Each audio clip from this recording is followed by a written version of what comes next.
Hello, Zemalf here, and welcome to a new fortress in Dwarf Fortress. Alright. Good morning, everyone. Happy Boxing Day, and I guess still Merry Christmas. And let's play some more Dwarf Fortress. Let's build a new fort. I've spent the last 2 and then some weeks fiddling around with the new Steam version, so now it's time to start a new one, and now I know a little bit how the Steam version works, so confident in doing maybe a little bit better fortress. Even that the last one was pretty nice actually as well. But here in the beginning, I'll be building a fortress like I always do, but I will try to keep the first hours like a little bit tutorial-ish, so that anyone new to the game or just wanting to get new ideas or ideas how to start a fortress can follow along. Some changes into the one I had before was that I'll be using some mods, just free like user interface mods. One is interface tweaks, which adds the visible hotkeys in the buttons, not just on mouse over. See-through smoothing designations, as that is a little bit of silly graphical thing at the moment that it blocks the whole view, and then just a couple of like selection of icons for the military. In Dwarf Fortress, the mods work in a way that you activate for a new world, and you can't add them to the existing world. This is kind of unfortunate if you want to add new mods for your run, but also kind of convenient if you want to run side by side with a modded world and unmodded world, especially later on down the line when we are probably gonna see some total conversions as well. So this will be very handy. But let's first of all activate those mods. Activate those mods, and now the thing is, I have no idea. Do I actually need to disable some of those things? I hope not. Does it say it here? No. I think I will just enable those and go back to the nope, wrong button. So let's do that, and then back to the basic options, I guess. Okay, so here's the biggest change I want to change, which is the mineral occurrence. I created my first world that I was building in with minerals everywhere. If you are playing the game for the very first time, or kind of you want to have a kind of easier time getting to iron, getting to steel, getting a lot of like good armor for your military, go with everywhere, but frequent is much better option, or even sparse. And I think with this world I will actually go with sparse. So basically whenever we find minerals, iron, gold, platinum, even copper, it will be valuable to us, like really valuable to us. With everywhere, it seems that you literally have it everywhere, so it makes it a little bit like less of a challenge. The other settings, medium world, yes. I think I will keep it. The old default was 250 years. What that causes is that less of the mecha beasts generated in the beginning of the game are alive, like dragons and hydras and bronze colossi and things like that. So I think I will keep the 100.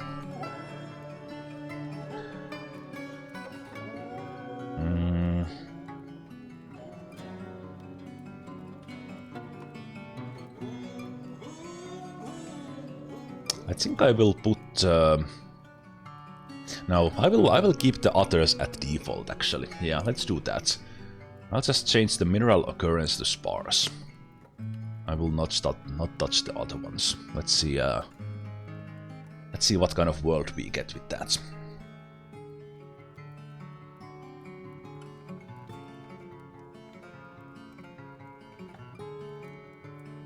The world generation advanced settings, they are literally advanced. I agree with that. They are. And I very rarely touch them. I just use the default one.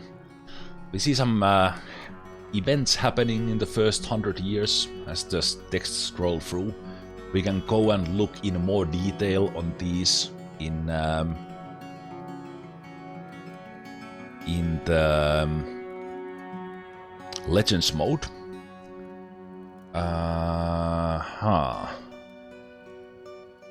Well, this is interesting world.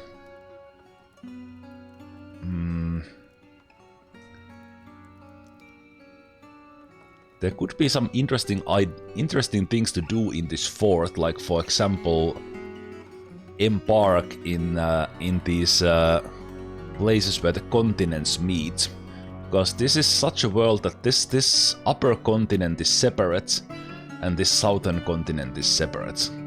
But you could make a fort in the middle, combining them. And when I say separate, I mean nothing from the upper one could get to the bottom one, as is. So I will actually generate a new one. But wait a minute, there used to be option here like abandon the world.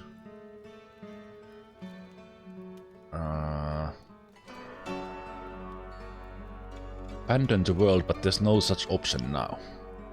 I guess I just keep the world and go back and generate a new one, because I want one landmass actually.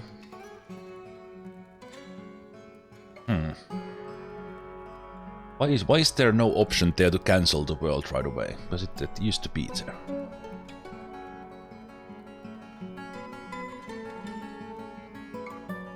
Yeah, I'm not taking that world. That's so we will.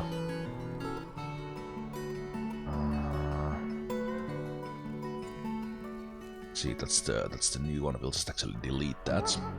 Just create a new one. Sparse. Go back to mods. Activate. Basic options. And yeah, the detailed things are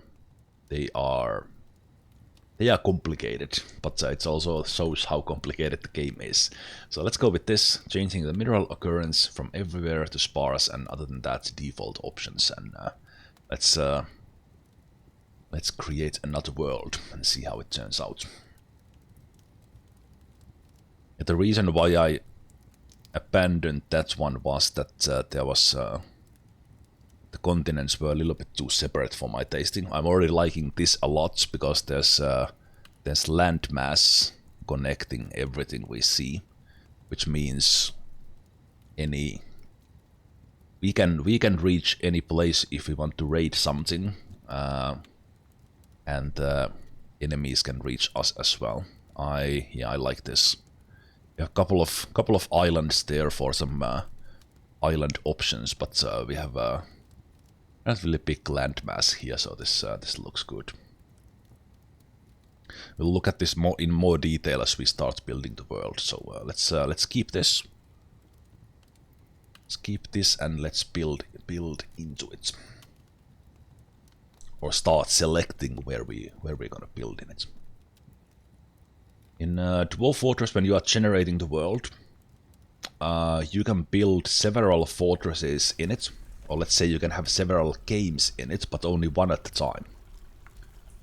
At the moment, also the world's name was Cadenicamade, I would pronounce it like that, Destined Dreams. You can have multiple games in the same world, but not at the same time, which means you can build a fortress, you can either retire from it, abandon it, or maybe it gets destroyed. You build a new one. You can reclaim your own fortress, or if you retire the fortress, you can get migrants from your old fortresses into your new ones. When the adventure mode gets added into the Steam version, you can adventure in the same world, You can visit your old fortresses if they are still alive, meet the dwarves you had there. You can even talk to the dwarves there and maybe recruit them for your adventures. You can take your adventurer, maybe go to one of the dwarven settlements that might be built by you, convince some dwarves to join you, go and start a fortress on the adventure mode, and then maybe later on reclaim that fort started by adventurer into fortress mode. A lot of options. And then you have the book mode, where you can look at the whole history of the world. The things that were just generated, things that will be happening while you are playing, and of course the things you do in the world, impacting the stories that happen in the world. But today and now we are gonna play the fortress mode, as we don't have the adventure mode. And I hope to keep this world running for a while, meaning I will be building multiple fortresses in this over time. But we'll see how that goes. I will skip the tutorial here. Go on a free mode, and we'll manage on our own. Okay, so let me see where do we have some interesting things. We have some goblin settlements there. We have some goblin mountain halls in there. Let me actually see about available dwarven civilizations first. So clicking on the bottom right. So civilization the Whip of Chance has 1,000 population and 13 sites.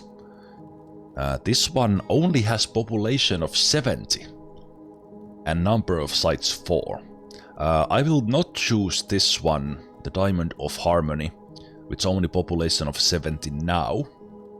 But this kind of civilization that has very low population means that you will not be getting that many migrants to your fort, but it's an interesting challenge to try to build up that civilization, like building several fortresses for that same civilization, building up the population, maybe conquering something, and see if you can bring that civilization back to power. I will not select that this time. 1,000 is already better. Let's see, we have a bigger one here with 2,300, 26 sites. I'm leaning towards a bigger one, because it also means we have a lot of options for migrants from them, but 1,000 is already pretty good. We have one, more or less a dead civilization, the Virtual Seals. Yeah, I'm liking that I'm seeing these. It means that there has been some aggression on this place. For some reason, these guys have settled into glaciers, and there's one lone hermit left in the Virtual Seals. Yeah, I'm liking the options I have for the future kind of challenge fortresses or something. We could start rebuilding the Virtual Seals. We had the population of 70, but I like this even more. Get that one going. And this one dwarf in this civilization doesn't even consider him or herself king or queen, interestingly. There's no monarch. And another one with 460 and 11 sites. So we have one really big one with 2,300 and one kind of a mid-size. I think for this one I will... I'm also looking at where I want to settle, kind of in a way that it makes sense, kind of continuation of the place. So I think I will pick these guys and settle somewhere in the middle. But if my preferred spot is closer to the other civilization, I might change that around. Let's see what we have here. This area is hot here with these ones. We have some human hamlets here.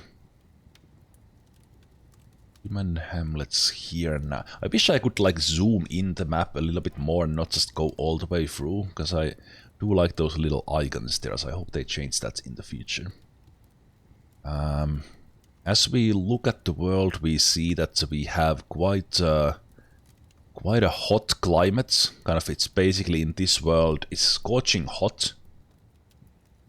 Scorching hot in the top, but freezing in the bottom. Kind of, sometimes you get worlds where you have kind of hot in the middle, and the glaciers in the south and north, a little bit like our world. But so this means that I'll be looking at either warm climates. The warm temperature is probably the easiest because nothing freezes. If you go to temperate, brooks and rivers might freeze, which can cause interesting things to happen if you have dwarves in the river or in the water for some reason. So for beginners, I tend to recommend warm climates, as those are the easiest. And also, for first fortresses, look for a place that has trees and has vegetation. Not necessarily heavily forested and thick vegetation. And definitely in your first runs, avoid this kind of place where the surroundings is untamed wilds. Especially right now in the Steam version, that is extremely hard to play in, because the animals go wild like crazy wild and attack your dwarves if you do too much stuff on the outside, cut down trees and stuff. Other things to avoid, let's see if we can even find any in here. Other things to avoid are places like this, where the surroundings are in the kind of purple-ish color. In this case, haunted. It can also be, terrifying. Basically, those are the evil biomes. Very, very tricky to play in. And you will get undeads there. You will get whoever dies raising from the dead. You might get very strange and dangerous rains. You can have blood raining from the sky. You can have acid raining from the sky. Like, a lot of things can happen, but they are extremely fun for a challenge. But don't be surprised if you go to an evil biome and you die in the first weeks, or even in the first day. But that's part of the fun, because you can just start a new one. Let's see if we can find some other. Okay, there we have terrifying surroundings. Well, here is probably a prime example of a site I would not recommend for unless you specifically want a huge challenge. Freezing temperature, no trees, no vegetation, and terrifying surroundings. It also doesn't have iron. All those things are more or less what I kind of any one of those things creates its own challenges. The freezing temperature is tricky sometimes. No trees means that you have to trade for your trees or go for the caverns. Other vegetation means you don't have emergency food from not even emergency food. You don't have food and plants from the surface. And the terrifying surroundings means you would be seeing like undead creatures instead of the nice fluffy forest animals you see in the neutral or good surroundings. So we are looking at the surroundings in the neutral kind. We are looking at wilderness, or if we want easier mode, we are looking at calm. I already built a fortress in the calm surroundings, so I'll be looking at wilderness on this one, I think. So probably somewhere in here. Temperature is warm, it's woodland, we have moderate vegetation, surroundings are wilderness, we have a brook, We have iron there. We have flagstone, which means we can make stone. We have hostile goblins near us, so we are gonna get some action. We do have elves and humans as well, which would mean that we would get traders from them. And light aquifer is relatively easy to deal with. I will show how to get through that. It's very simple, but you do need to be mindful when you do have the aquifer. It's a source of water, so I actually prefer to have a light aquifer. I would avoid heavy aquifer in the area, because those are tricky to go through, and it's very easy to flood your fortress with a heavy aquifer. So I think this location here or nearby is actually what I would be looking for. The thing is that it's also the area where the civilization I will probably choose is already at. We could maybe expand along this river here for them. So let's see if we can find a good place there. We have a human hamlets up along the river there. Yeah, I would really like to zoom in and not just do this kind of zoom in.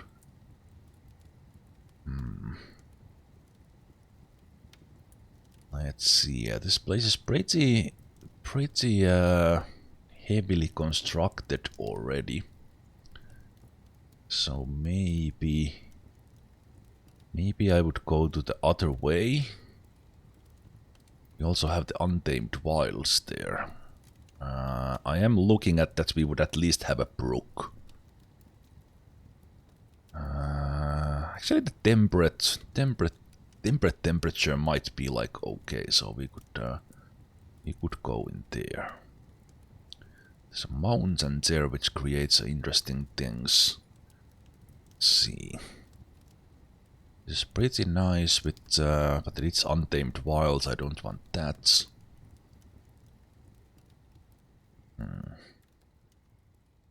Yeah, it seems that it's getting untamed and haunted and everything when we go there. So then the easier surroundings would be like this way maybe.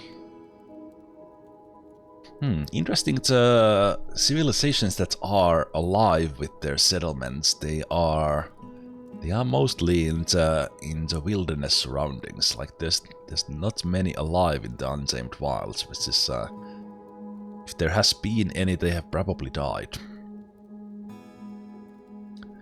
So we have a dwarven settlement of old in there, which is interesting.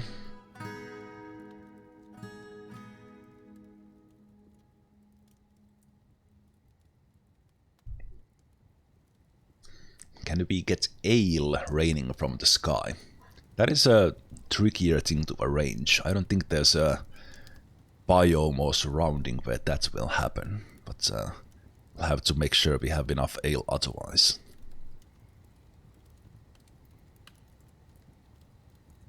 Okay, these places seem pretty good. Sparse trees is kind of the bare minimum. Woodland is a little bit nicer. If you have a stream instead of brook, that will be like visibly flowing water. Brooks are a little bit easier because you can walk over them. But streams will have their own interesting things. So I think this kind of temperate woodland. Also, we have a dark goblin bits there, so I kind of like this location actually. Because we have goblins nearby. We do have a brook here that's also actually looking pretty good.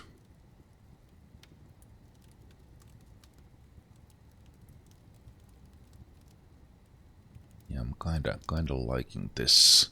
Let's see if we could find Okay, this is also very flat ground, which is easier to kind of understand and see when you are at the map. But if you want some interesting shapes, look for an embark area where you have kind of both red and green. That means you will have some cliffs. So for example here, there's a little bit kind of almost too much of a color. But if we look at this region here, in the middle, we see that there's a river there, but there's also cliffs there. That means there would be a waterfall there, because it goes from high cliffs to the lowlands, and there's a river going through. So it means there is a waterfall somewhere in here. So that's a way to find a location with a waterfall if you would like that.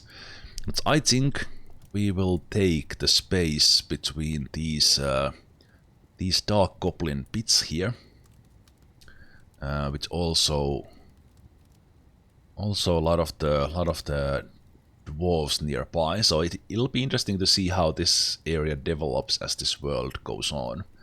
Will the goblins win, or will the dwarves prevail? So this is the generic area I will be looking at. As said, it is very flat. So let's go and select an embark location then.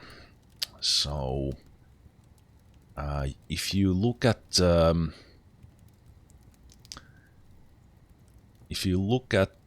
what you see under your embark area, and you move around a bit, you might find an area that has like half and half of various things.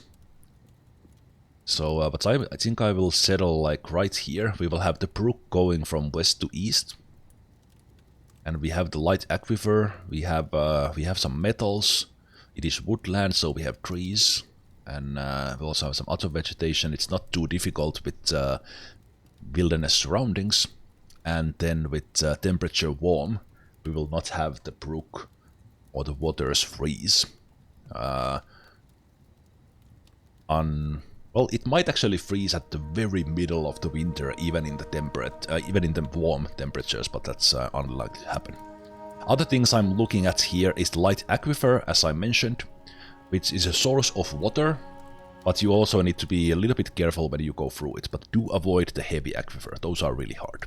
And if you want an area without aquifer, that is also great in your first fortresses. Works well. I prefer having iron in there. I also prefer having flux, because that means we do have access to steel. However, as I generated the world with sparse minerals, even that they are there, they might be tricky to find. But the fact that we have also silver and copper, those are kind of the basic minerals, so we can have something to smelt and build out of those. And the very deep soil means that we have stuff to dig through. Very deep soil together with light aquifer might mean that we have several layers of aquifer to go through, but we'll see how that goes. Yeah, but I think that's my area. Can you still see different biomes and choose one with multiple biomes for greater diversity? Yes, you can. It's a little bit trickier, I think, with this interface currently than it was before. But you can have like a half and half biomes. And actually, that is if you want like a little bit of a challenge, but not too challenging, and you want to go to evil biome, try to find a location where the half of the map is the terrifying or haunted parts, and then you have a neutral part next to it. Because then you can build your fortress on the neutral side, and you will not have your butchered animals raised from the dead immediately, but you can still have the evil things spawning from the evil side. But yeah, we will choose this neutral one for one. And if you just want to have like sandbox experience, you can turn the enemies off, but I will keep them at normal and normal economy. At some point I do want to try the hard mode as well. What this actually does is changes these settings on where the enemy is trigger, basically. And you can also turn off all the attacks from Beerbeers, Mega Beasts, things like that, if you want like the easier mode. The Play Now option starts you with 7 dwarves with default skills, equipment and animals. I always want to prepare for the journey carefully, that's just how I am. However, the Play Now is actually, it's a good way to start your first fortress if you're doing that. Let's do prepare carefully. I will look at my dwarves a little bit later. In the Steam version, all the dwarves have 10 skill picks available, and these do not affect the item points you have. They used to be a combined pool of points, where you could kind of not take skills and get more items, or get less items and get more skilled dwarves with it. But points for the animals and items are from the same pool. Let's take a look. I like to bring at least 3 picks in the beginning, because at the beginning of the game you are mining a lot. I think I might even up that to 4. Copper battle axes do bring at least 1, so you can chop trees or you can chop enemies. I will keep it at 2. The things I usually drop off are the step ladders, wheelbarrows, because you can so easily make those out of wood. Same thing with the crutches and splints, because again we can make those ourselves. However, I will keep the buckets, I will keep the quivers, but I will only take 2. Yeah. I will keep the thread. I will just take 1 rope that we might use for a well, but I will skip that. We need empty bags for various things, so those are good to bring, so you don't need to craft them. Plump helmets is a great go-to food that they can eat. You can brew drinks from it. So I think I will up that to 20. For some reason my dwarves have selected giant magpie brain as their preferred food. Okay, dwarves, sure. Let's first select our drinks. So we are bringing ale and wine. I also want to bring beer and rum. And I will actually take the ale a little bit down. Because we will have a lot of ale, because that is brewed from the plump helmets. And how many drinks you bring in the beginning? I usually aim for like somewhere between 80 and 100. That way you don't need to worry about getting still and brewing going right away. But still, you kind of have to do that within the first year to get the production going. You can go even further than that, so that you can have because they are quite cheap. You also get barrels with these, so that's also a bonus. This doesn't really matter at all, but I'm not gonna bring any brains with me. That seems silly. I will select instead some other meats that cost 2 points. Let's get some more basic meat. Again, doesn't really matter.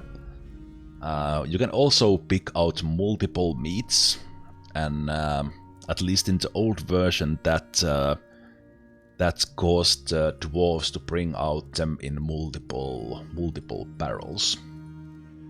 So let's bring that. Let's bring some turkey meat. We'll get back on the turkey in just a moment, actually. Because we are also gonna Also gonna take some fish. I will not take these lungfish. One great option in the beginning is to bring some turtles with you, because from the turtles you will get shells when the dwarves eat them. And with shells you might need those for the strange moods over time. So that's why I like to bring them. Not necessarily 20, but at least some. And there is already plenty, that's already 60 food. As we also have, also will be bringing animals. We did have a location where there's some vegetation, which means we can pick plants, use the herbalism to get food.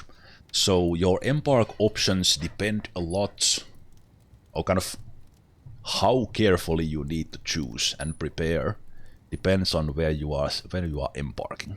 If you are embarking in freezing biome without any trees, you would likely want to bring some woods, which I can now see here. Where's the wood? Why are these not in alphabetical order? I have no idea. But if you were embarking in area without wood, you would like to bring wood. It's very cheap also to bring them. Or if you just want to create your initial beds and such from nicely colored trees, maybe bring out some bloodthorns or whatever you want from here. You would get some red barrels made or things like that. As said, they are very cheap. Speaking of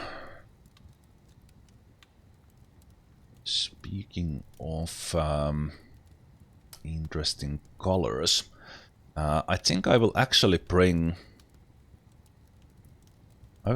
some silk cloth with me, because in my previous fortress those were the most tricky ones to get for the strange moods. And the cave spider silk cloth, if you have that available, these options vary based on your civilization, what you have. Cave spider silk cloth will be sought after by your dwarves at times.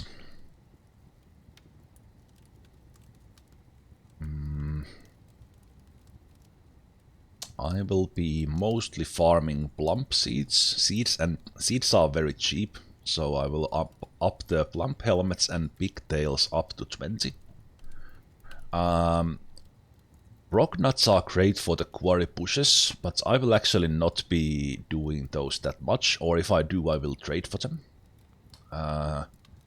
Because you get the four different drinks the dwarves do, the ale, wine, beer and rum. You get them from plump helmet, pigtails, cave wheat and sweet pods. And then dimple cup spawns are for dyeing the colors, dyeing the clothes, which is optional. I will up these to 10. I will probably farm those for variety. But I will start with plump helmets, because that's the basic thing. You get ale and you can eat them. And I will use pigtails mostly for clothing, as we get pigtail thread and onwards to cloth from the pigtails. Cave wheat does give the beer and flour, and sweet pods give the rum, but also dwarven sugar. So but they need to be processed. Plump helmets can be used as is. So that's why the plump helmet is the go-to one.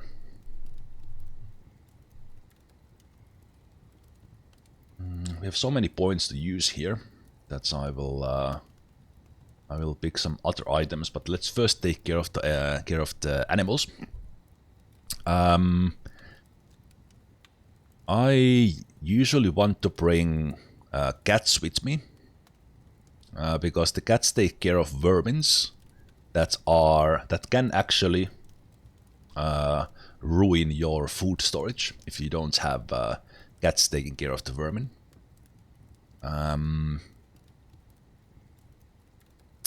I could bring like right up trained war dogs just to protect us in the beginning. That's always an option. Or we can just take dogs and train them if needed. So I will take a couple of dogs. I will take a couple of females actually, and same thing with the cats, because these both the cats and dogs will breed over time, so we'll get some additional ones to replace the ones who die, and we can also use these as food. I know, a little bit cruel for our Western world to be eating our cats and dogs, but that's the dwarven way if we need them. And one easy way to take care of the food demands in your fortress is to bring birds, namely either turkeys or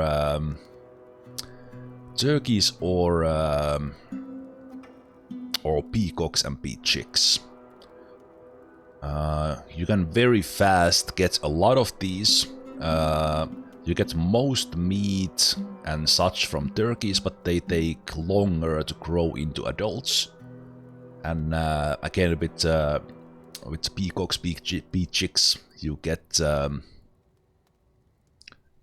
not as much meat as you do from turkeys, but you get them faster as they grow into adults, like in 1 year or something. So I think because I almost always go with turkeys, this time I will actually take the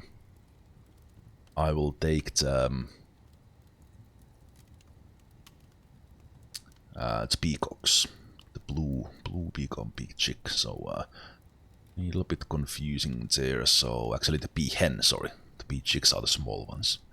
So I will take one peacock and two of the females. No, let's actually make it 4 right away. To have it faster. How the birds work, or let's say how the egg-laying animals work in Dwarf Fortress, is that the female lays eggs, and they can lay eggs without a male. However, for those eggs to become fertile, there needs to be a male present. And then there's a chance for those eggs to be fertile. In case you don't want to just eat the eggs, but actually get more of the egg-laying creatures. We will get 2 animals pulling our wagon in the beginning. It's random. I think I will leave it at that. But you could maybe bring like alpacas or sheep with you, because you can get milk from them, but those alpacas, sheep, and I think, is it llamas then? As the third one, they are the ones you can shear and get wool from. So I like to see the reindeer options there, that's nice. Depending on your dwarven civilization, you can have some really interesting options here. And if you get animals from either by capturing or trade them, for example, you get elephants from the elves, and you train them, and you gain some understanding in training them, like eventually that dwarven civilization might actually have those animals available even on Embark in the future fortresses, which is pretty cool. Sheep, alpacas, and llamas, I think, are the shearable animals. Yeah. Alpacas and sheep for sure. I think llamas is the third one. But for example, you can't shear yaks, even that they have pretty thick fur. I will use the rest of the points later. Let's take a look at our dwarves now. If you want to select and be kind of very mindful of what your dwarves are doing, you can look at you can look in more detail in your dwarves. One thing is that in the kind of their generic stats, you can more or less more or less ignore those in the beginning, because the dwarves will gain stats and skills in what they are doing. However, for example, someone who disdains artwork is probably not gonna do that well in the crafting work, so this could probably be a good miner. However, more or less the only thing I pay attention, if at all, you can just start playing and not pay attention to this at all. But what I do is I look at their personality, and especially I look at their values. And I look at what is their dream. If someone has a dream of raising a family, that will kinda happen on its own. However, if I make someone like this a miner, and they are always mining, they might not find a spouse in there. So having someone who does do things, but also has a lot of free time, is probably good for a dwarf like this. If someone is... Okay, another who wants to raise a family. Let's take a look at what kind of dwarves we have. She dreams of attaining rank in society. Well, he has a prime candidate for our expedition leader, and potentially a mayor in the future. That is actually something I haven't even seen that often. But anyway, what this dream means, that if they fulfill that, that will give them extremely positive thoughts that they will remember for the rest of their lives, keeping that dwarf happy almost no matter what happens. So it is a good goal to aim for that. See what else do we have? Dreams of raising a family, a lot of those. Dreams of mastering a skill. This one is probably the easiest to achieve. If we just make this dwarf a miner, she would eventually get there. We could put her in military eventually. She would eventually become a legendary one. If we would put her in some sort of crafting, that would also happen. So in a way, skill is the easiest one to take care of. It kind of happens eventually, almost no matter what the dwarf does. So that's a good one. Do we have some other variation? Dreams of crafting a masterwork someday. Well, I was hoping I would see this here as well, because it seems that this dwarf is the only one with this. So I think I will make this one my initial carpenter, who will make all the beds and stuff in the beginning, and eventually I think he will get there. Although crafting a masterwork, I think it also counts if they make a masterwork meal, even that's cooking and not crafting. The last one we have, dreams of raising a family. Okay, we have a lot of those who wants to raise a family, and then we have one who wants to craft a masterwork, and one who wants to master a skill. I will start with the one who wants to values. Who wants to where was it? I already lost her. This one. No. They look the same. Dreams of attaining rank in society. So this one here. Also, I'll be nicknaming the dwarves, but I'll be doing that later. So don't worry about that in the chat. There's a redeem if you want to like reserve a spot in more secure. But I will just be picking names from the chat this time. So if you want a more specific choice, there's a channel redeem for that in the points. Okay, but for this lady here who wants to attain rank, we will give her appraisal, she will become the broker, but then also some social skills like persuader, negotiator, even even intimidator. She will initially be my manager as well, and bookkeeper, so she will take care of organizer and record keeper as well. But the most important thing is appraiser, so she can be a good broker from the beginning. And with these social skills, it is likely that she will be chosen as the first mayor eventually when we get there. Which is great, as she did want to gain some rank. As I do want her to do something else as well, I will. I think I will make her a mechanic.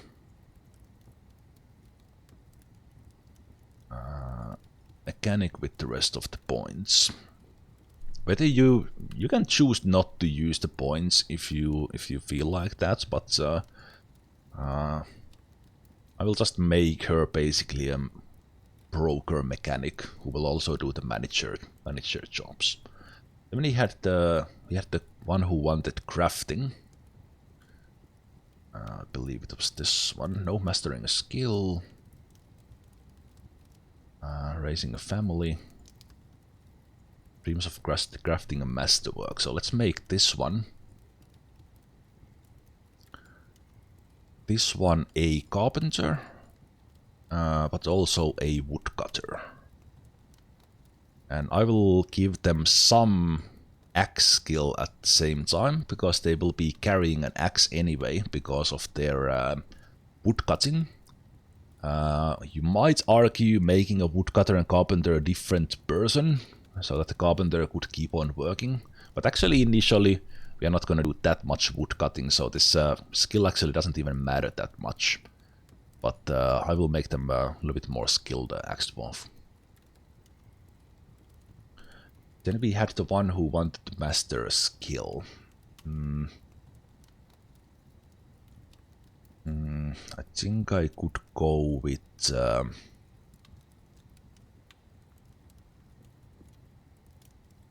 Actually, one thing I could check here, just to make sure with the woodcutter. That's how do they feel about... Okay, this is what I was actually looking for. So we got a really good match here. This who I chose to be a woodcutter likes working outdoors. If someone doesn't like, don't make them a herbalist or a woodcutter, because they are likely to go in the rain and have bad thoughts about it. But if someone likes to work outside, that is great. So that is great. Yeah, miners master their skill first usually. She likes to work outdoors as well. Do we have all who want to work outside, or do we have someone who doesn't like? Usually the starting 7 are a little bit tougher than the ones you get in the migrants. Yeah, they might have actually made this in a way that at least right now we actually have everyone who likes to work outside. It's interesting. Okay. I want 3 miners, or 4. Even if we don't give any skill in mining, they will get there very fast. But if we have some skilled miners, we will get there faster. So let's take... let's make the one who wanted to master a skill. Let's make her one of the miners, before I forget. And because these 2 wanted to raise a family, I will make them both... oh, actually, they are... Wait a minute. But they are both males. Let's select one female there as well who wanted to raise a family. There we go. So let's take this one. So that gives me 3 miners already. I did have 4 picks, so I will probably have someone else mining as well with the 4th pick. But I will not give them mining skill, and I might choose additional skills for these miners.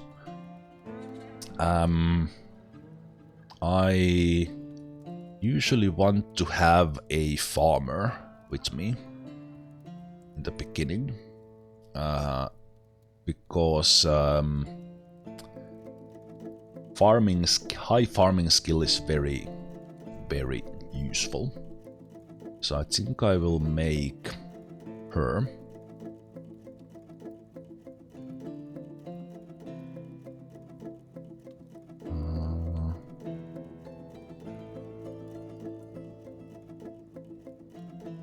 I'm nothing special. She's creative. She's creative, so I'm thinking actually that we could have a mason and a stone worker in the beginning. I will make this dude here our planter. Just maximum planting, and he can also brew out drinks. And then in addition to that, I will give 1 point in armor smith. A little bit of kind of power play-ish. Actually have one moodable skill, so if this dwarf would get a strange mood, we potentially could have a legendary armor smith. So that's why I often do that. And then the last one.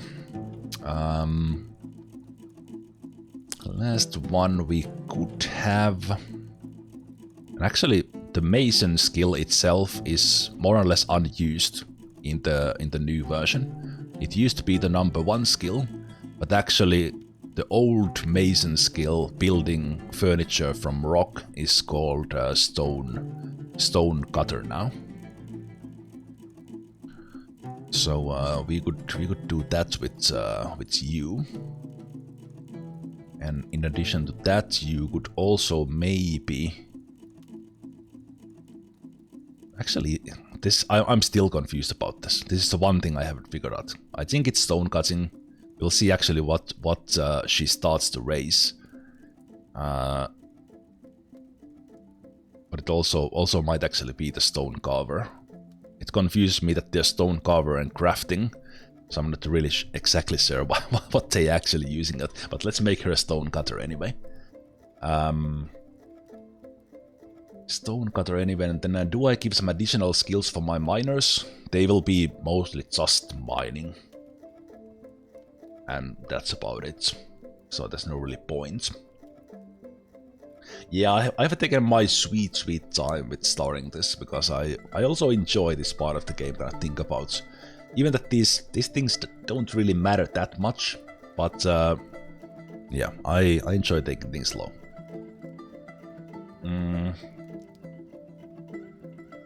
We have 3 miners, we have the expedition leader who will be the broker, we have a planter who can farm our farms, we have the woodcutter carpenter.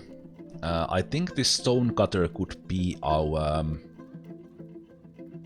would actually be my doctor.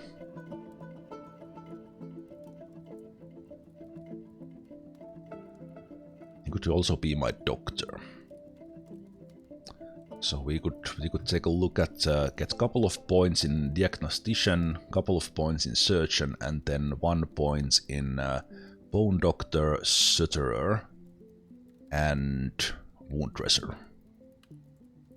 Just in case we don't get doctors in our migrants, we would at least have a doctor.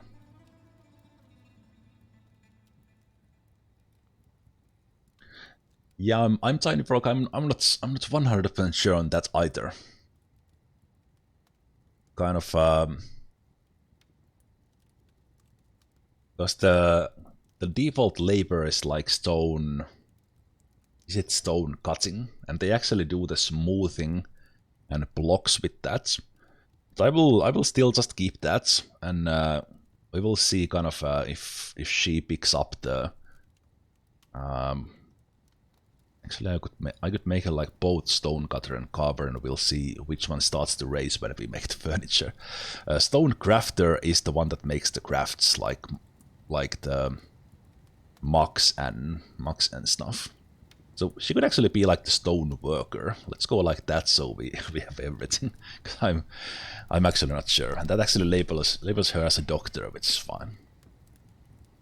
For the miners, as said, I could select other skills. But I will... Actually, if we want to select something, one thing that we could select is dodging. Just in case they run into something dangerous. So they could have some dodging. Let me actually do that. Why not? If I put them in the military, then they could do better. Yeah, let's do that.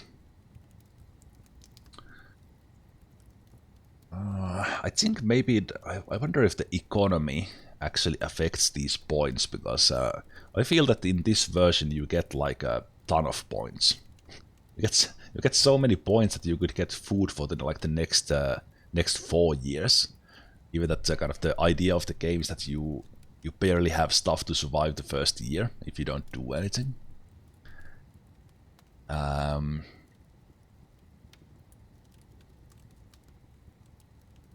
Guess I will just up the meat a little bit. Let's put some points in more prompt helmets so they have something to eat. I don't have to worry about that. I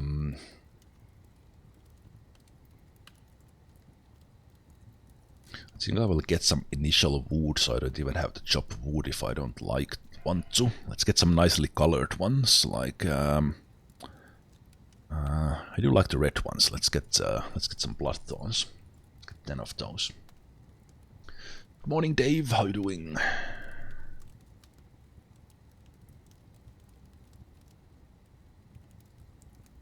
Featherwood.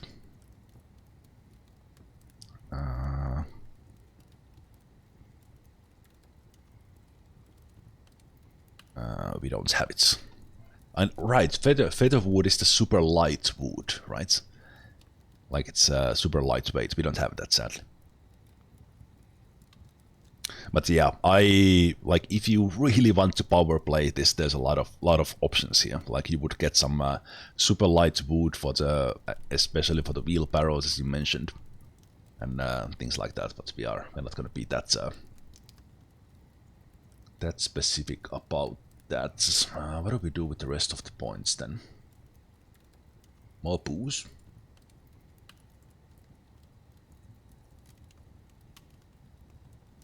We don't have to worry about that. We have plenty of food. We will be getting some eggs from the bee hens as well.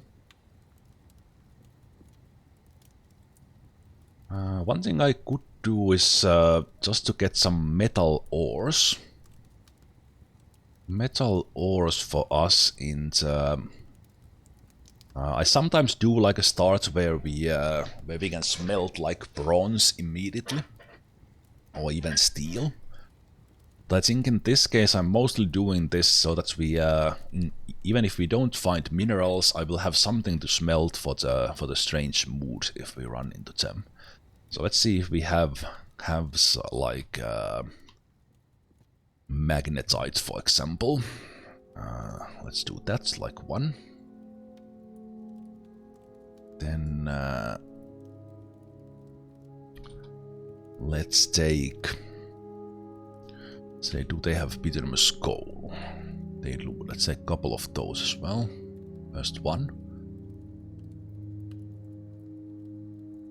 And let's see.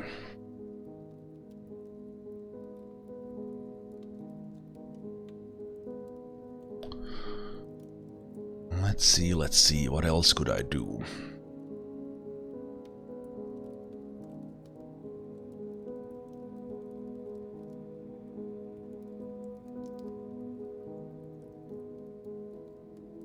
I will up those numbers a little bit. Since I do have the points, what I could do is take out stuff. We'll take 1 flagstone like marble. And what we could do is have enough to make some steel. Make some steel in the beginning.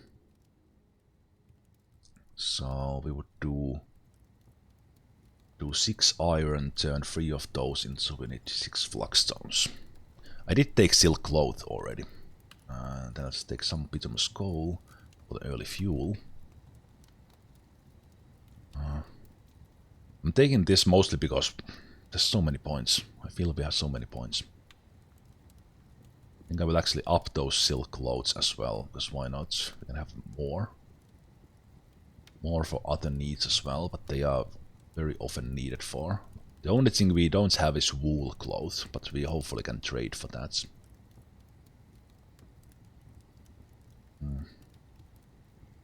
So many points. Yeah, this could be okay. One thing is actually interesting, that if we would actually start with some mugs, we wouldn't have to craft them immediately, and they would have mugs for their mugs even for the first time when they drink something.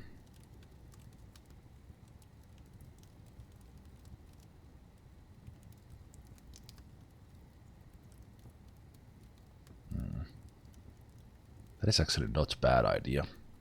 You can usually craft these quite fast, but it also made me think that we do have an aquifer, so I could actually make. Let's actually make. I will take some tower caps. I will turn the tower caps into blocks. And we can use those to go through the aquifer. And then let's just take more dimple cups, more plump helmets, one more plump seed. Yeah, let's do that. Okay, that was very long preparing carefully. I actually hadn't thought about this beforehand. Basically, a lot of booze, a lot of food. And then just variety of things for the strange moods, like different kinds of clothes, the metal, enough picks, because you will be mining a lot in the beginning. It's not bad to even bring like 6 picks and just go mining initially and then start doing other stuff. And yeah, 3 miners and then just variety of skills. I think we are good with that. But then we go into the even more important things, which is the fortress name. Let's see what we get with the random options. World Crafts. I kind of like that name. Oram Rikoth. World Crafts. I will keep that. The Guild of Myth is our group name. Thomas Lathon. You know what? I will not even change that. I will keep it as it was. Group symbol. If we are the World Crafts, if we are the Guild of Myth, what can we do as I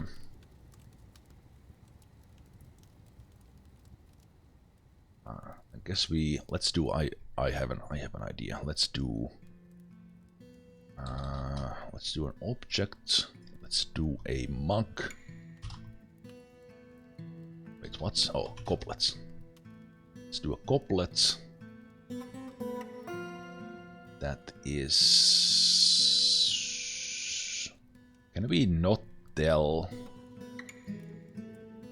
Well, I guess we can't tell in an image that it's a golden goblet.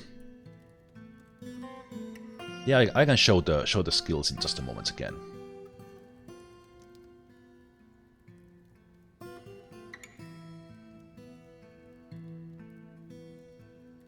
Let's do multiple dwarves.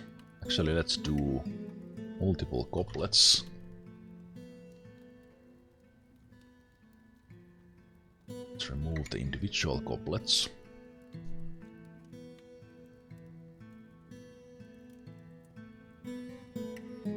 Dwarves are raising the goblets.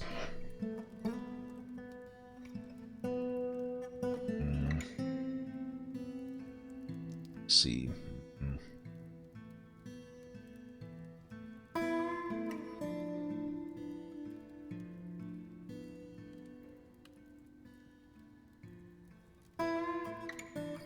seeing what options did we have.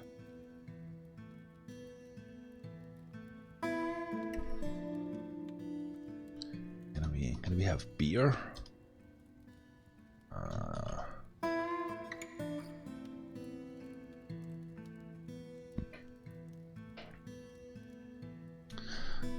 Dwarves, goblets and drinks. Was there an option X is cringing? I think there is. Yes. Can I say that the drinks are in wait a minute. Dwarves are admiring the drinks. Yeah, let's do that. Let's do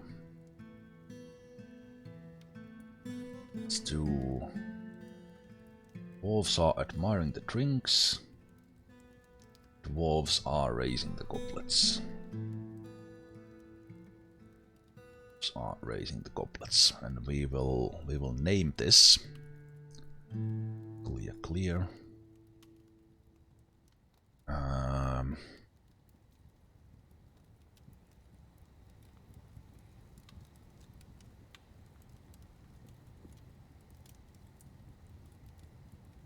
How do we want to do this? Let's call it beer. What if I make no, that's the front compound.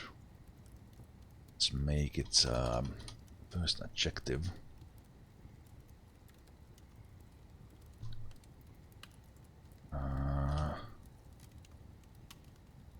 Delightful.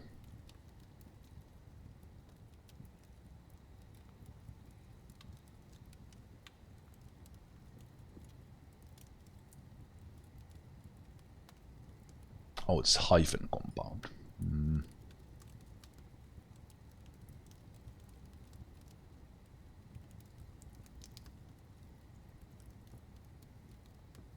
No. How does this work? It's a delightful.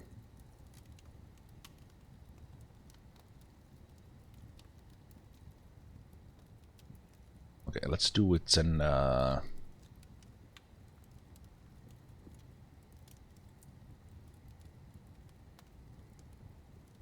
delightful.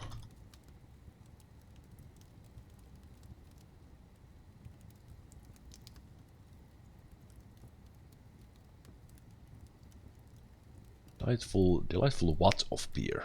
Why can't I put it there in the middle? If I put it here, it goes in the front, right? Can't we do delightful goblets of beer? Can't do that, can we? Because this is an adjective for some reason.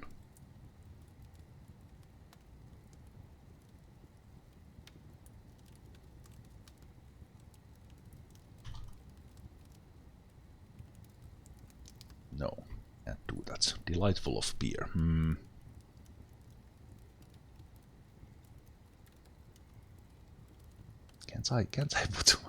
Can't I put a word in after the delightful? I don't think I can. Duh.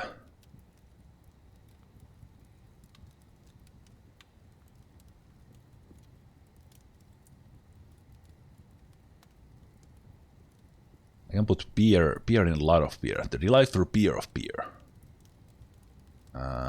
Beer of beers. Delightful beer of beers.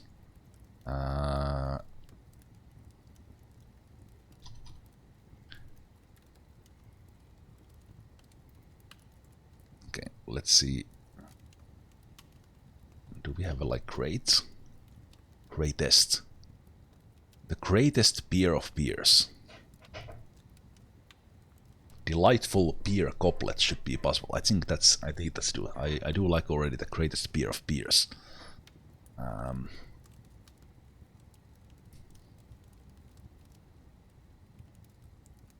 So let's see if we do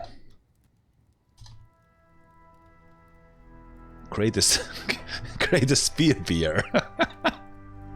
Yeah, this is getting better and better. This is getting better and better as we do with this.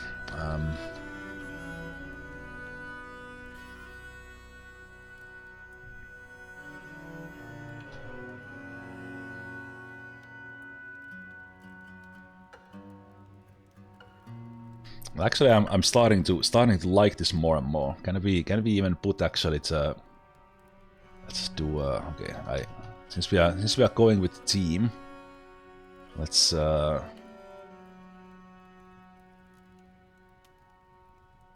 can we do some sort of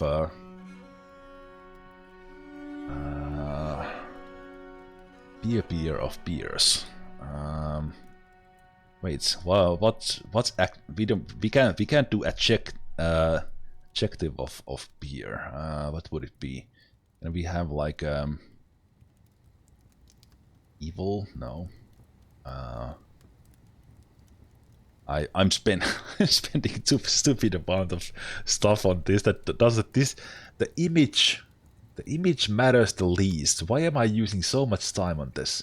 The holy beer of beers. Kiro Ucatucat Ucat.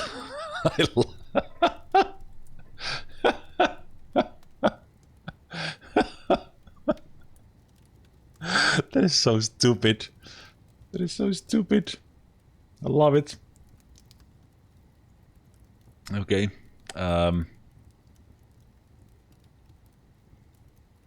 Okay, so we are actually, you know, since I did that, since I did that, we need to change this into like world beers.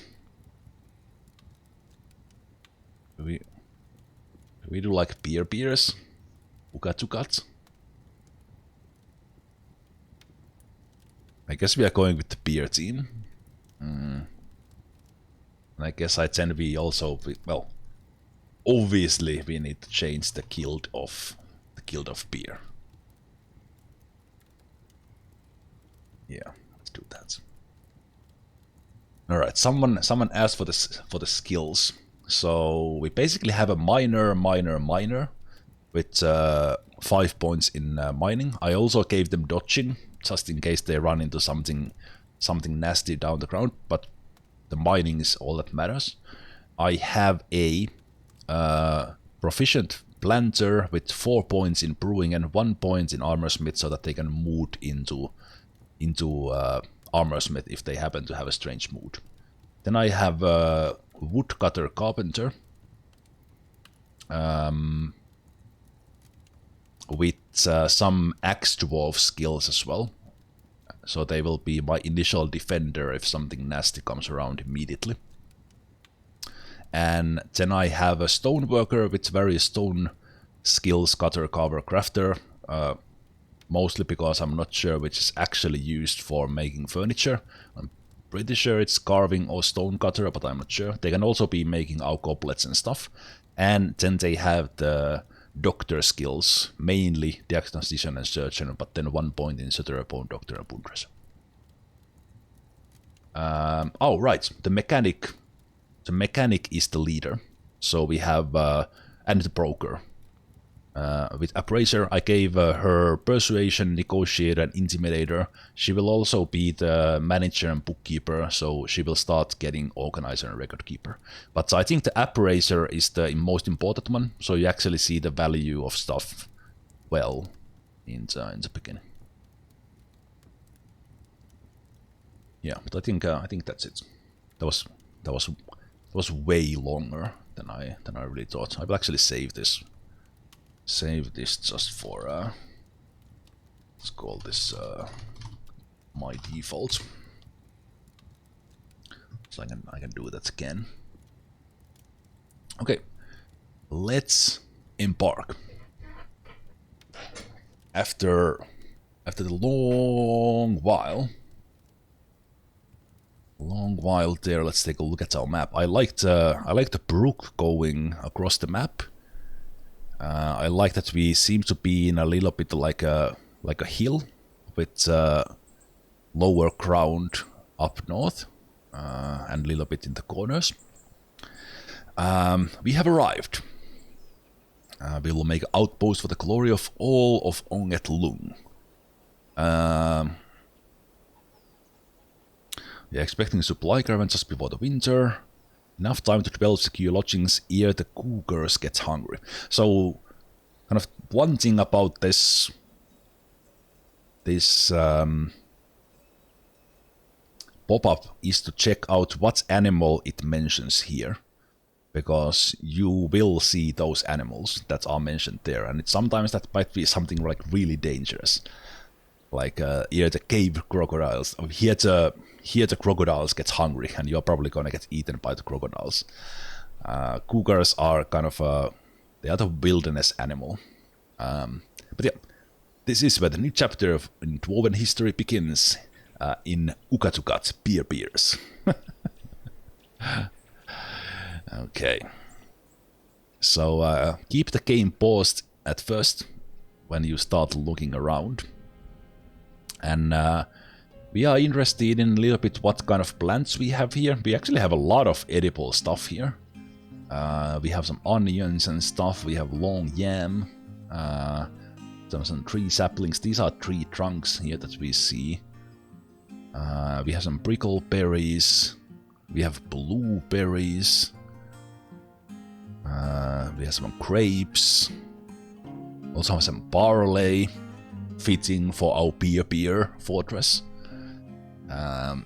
So that is fantastic. Let's zoom up a bit and see kind of how the vegetation is looking. I like the woodlands. It's not like overly. There's like a lot of trees, but it's not like all forest like immediately next to each other. So that's good. Let's see what we have. We have a beach wall up on top. No, actually, we are in the lower ground. We have an upper ground. Upper ground in here. The upper platform, relatively flat still. We have some apple trees. Very nice.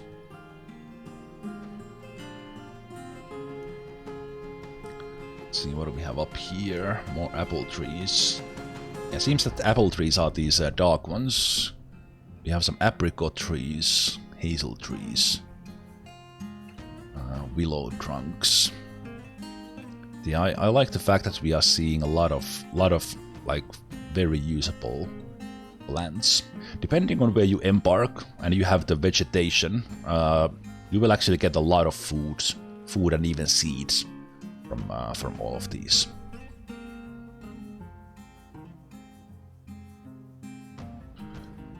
And then if you check the... Oh, right. Actually, one of the mods I have, it is putting these hotkeys visible here. So, and similar, it will also put them visible here. Normally, you have to mouse over them, so that's a great mod to have. So open the units, and check the others. We have one giant lizard around. Giant lizard is not necessarily aggressive, but well, it is a huge monster. So we'll see if it comes and bothers us. It's up there in the top. What I usually do is very briefly unpause the game and pause it again, just to see if more stuff spawns immediately. Okay, but then we can start thinking how we are gonna build our fortress and what do we do. I usually just dig down from the middle initially.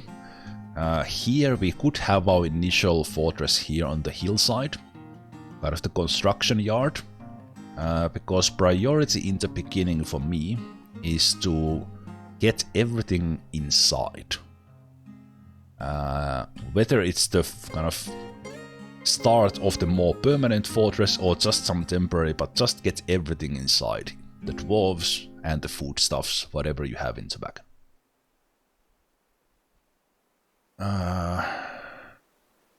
So what I could do is go down below and see where we hit the aquifer, and we could go through that relatively quickly. And yeah, I think what I will do is I will cut down some trees here. Let's go and take these willow trunks we have we have here next to the river, and also clear out. You know what? I will just start with those. And then the miners will go into mining. I will build immediately a workshop for the carpenter. And I will start making some wood blocks, and I will also make the initial beds right away. So let's do that right away.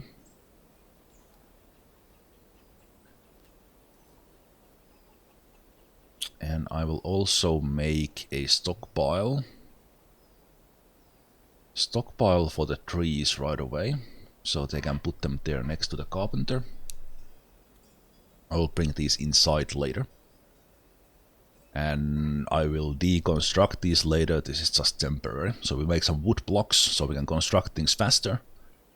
And we'll get more out of the wood we have. And I'll also make the initial beds and some other things. And I think I will just dig down and start looking for things.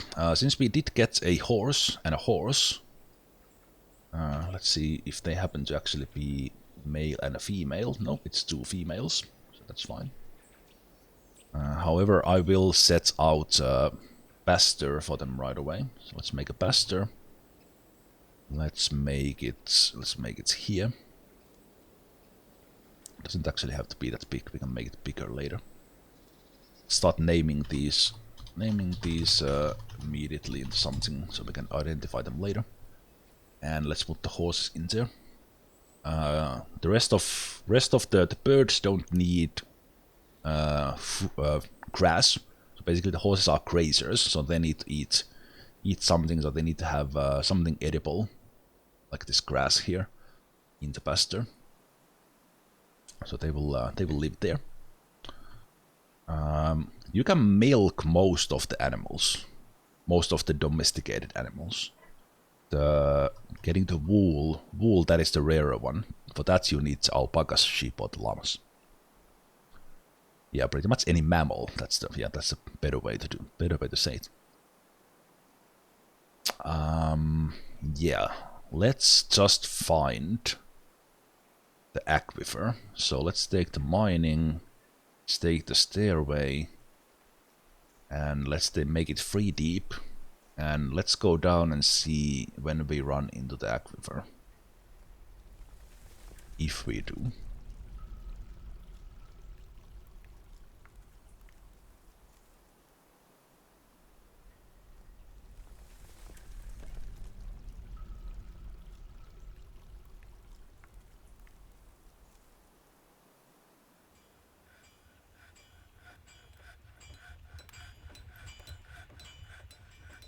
Okay, actually the stockpile was not necessarily the best idea, because also the miners went and hauled there for a while, but you could also micromanage the laborers a little bit. Okay, I already see the aquifer, us hitting the aquifer right away in here. Okay, good. So then I will cancel the stuff below, and we'll start to do that in a controlled manner. So I know it's an aquifer because we see the damp there. They are stopping the designations there, and we are also getting the notification from it. So for that, I will let my woodcutter finish these ones off, and then we'll make some wood blocks. We could also just use the logs to build go through, but we'll do that while we have nothing else to do here. I will designate some plant gathering here, so my dwarves have something to do, and I will also get some extra food, because why not?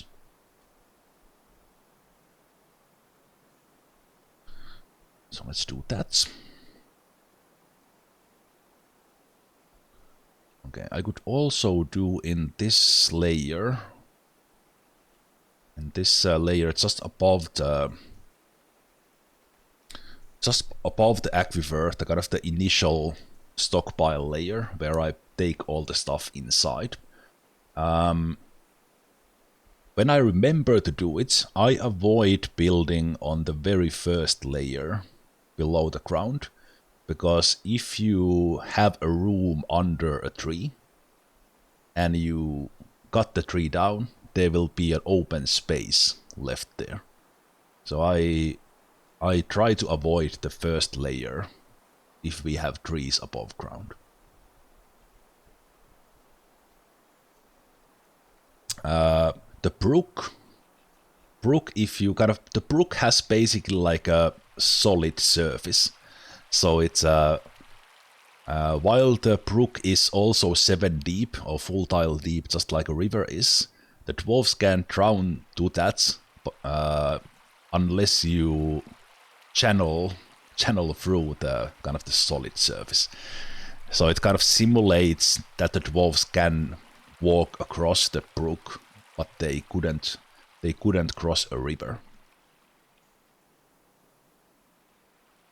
So basically this brook's surface is just as any ground as far as walking goes. Also, I see a little frog. I think that makes Tiny Frog a little bit happy to see that. Look at that. Green tree frog. Rabbit.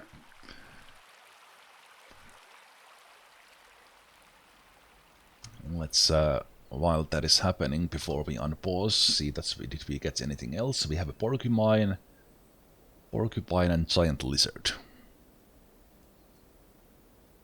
Also, did you go to fish? Ah, right. Well, that is not a problem. However, kind of as far as the labor goes, so this is something that changed very drastically in the Steam version. Instead of like micromanaging all the labors, which you can still do a little bit, the idea is that the dwarves will do stuff that and the game will decide who does it. Most of the time the game does good job choosing the most skilled dwarf in doing something. However, as we for some reason the game enabled fishing for my planter automatically. Which is not a bad thing, but if I do this I also want to build a fishery so that the fish don't just rot. We need to restart. There is no dwarf called Jurist. I know. The random number generator was not on our side.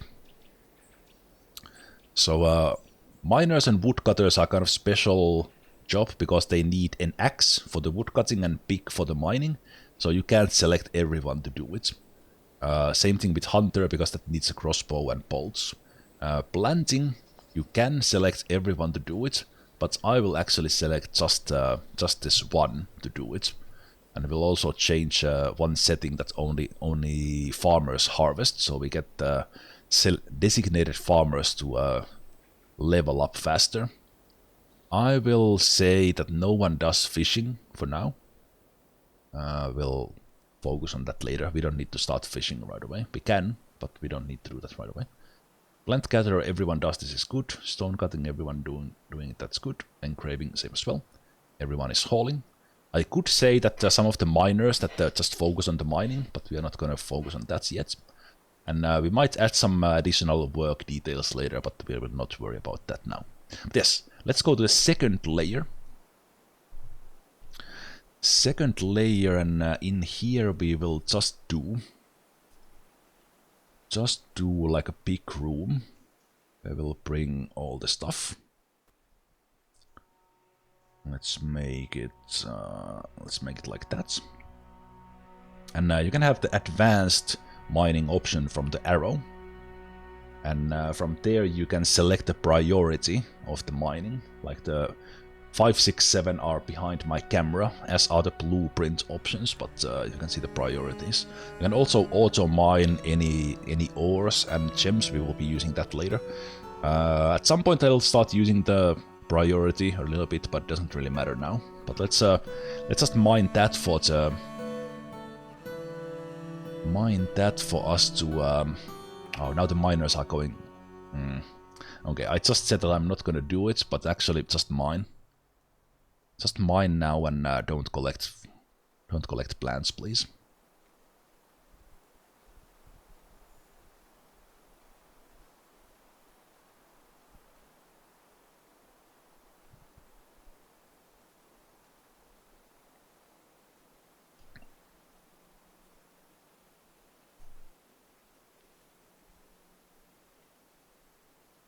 Okay, it was extremely fast, which is great.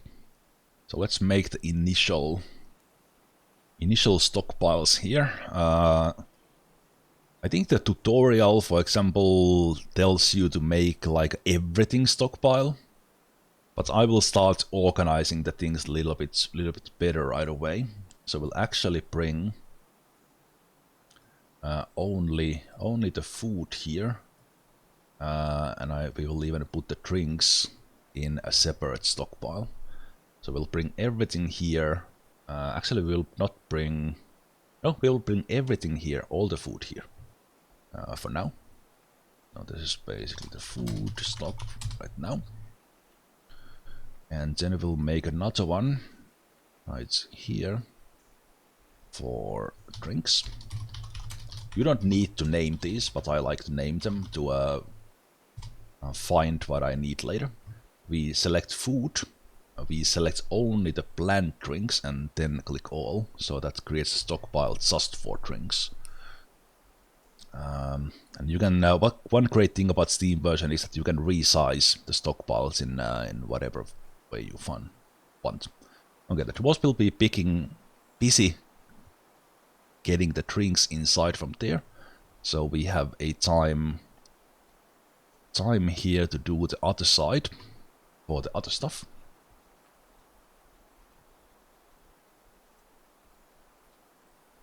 So this is part of the bring everything inside I was mentioning. Also, I think our woodcutter was already almost finished. So let's queue up a couple of things here. So let's do the initial beds. Let's do 6 beds. 6 beds, and then I will do wooden blocks. I will choose the material of tower cap, and I will do that on repeat. And then other things we need in the beginning that help a lot would be a little bit of like bins for the organizing, buckets if you don't need them in case the dwarves need to carry water, barrels to have food storage. But the beds you can only make from wood, so that is a good place to start. I'm doing these blocks mostly to get through the aquifer.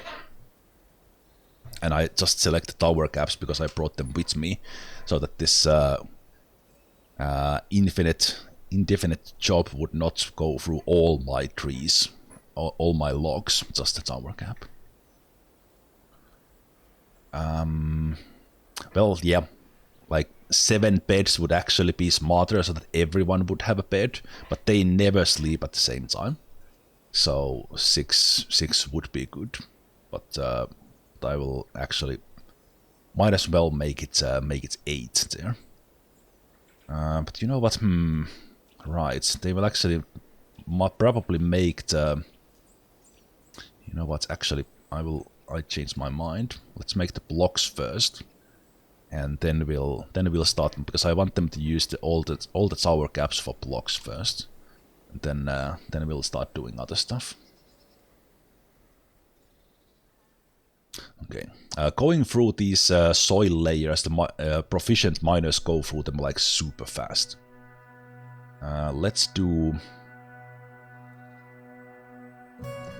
a stockpile here for. Let's do like generic stockpile for all the weapons,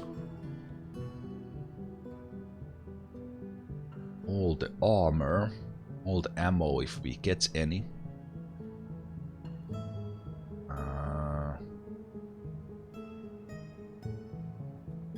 This one will also put the finished goods. Yeah, I think that's it. And we have like a separate one for furniture. I will put leather and clothes here, just so they can bring the thread and stuff in as well. So this is as generic stockpile as I can right now. I will adjust this later. Let's add the animals as well, that's for later. I never put wood and stone in stockpiles together with other stuff. Those I always keep separate.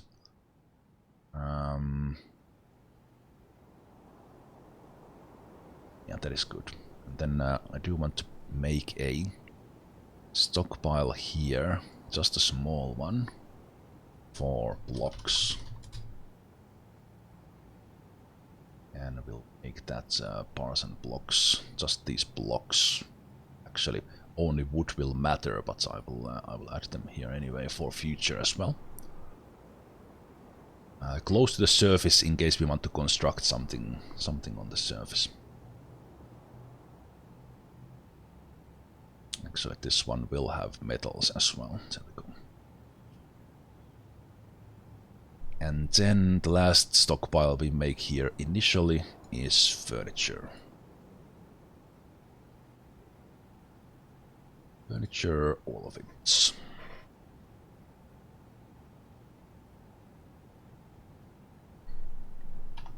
that's the initial setup.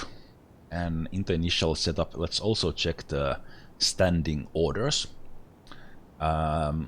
Just for the future, I will set up no automatic web collection, so my dwarves don't immediately rush into the caverns when I open them in case there's webs there. That's one setting I change. Everything here is okay. When I have more dwarves, I turn on that they gather refuse from the outside. But other than that, I will just keep these as is. The sieges and forbidding setting is good as default. The kids will do chores. You can also select them not to do chores, but I like them to do this stuff. But then in the standing orders other, I change that only farmers harvest. And if I want, I could set up like that they drink only from the designated zones, that they only fish in the designated ones, but in this map it doesn't really matter. I will just leave those. We will build a well eventually, especially because we have the aquifer. In the kitchen, as we are collecting all these various items from the outside, we can start cooking right away if we want. What I will do is I will set that please don't cook the plump helmets, because if you cook something, you don't get seeds. If you cook plump helmets, you don't get the seeds, but if you brew it, you do. And if a dwarf eat plump helmets as is, they will get the seed. These things that I was collecting doesn't really matter. Most of the outdoor plants are either cookable or edible, not both. Brickleberries here seems to be an exception, but those are just extras, so they're just fine. With the seeds, by default, you don't cook with seeds, and you want it this way, so you don't accidentally cook your seeds away. Default is also that the dwarves do what is called booze cooking, so that they add the drinks into the foods. Especially early on, I like to disable these to make sure we have plenty of drinks. These ones we brought specifically for cooking, so that's fine.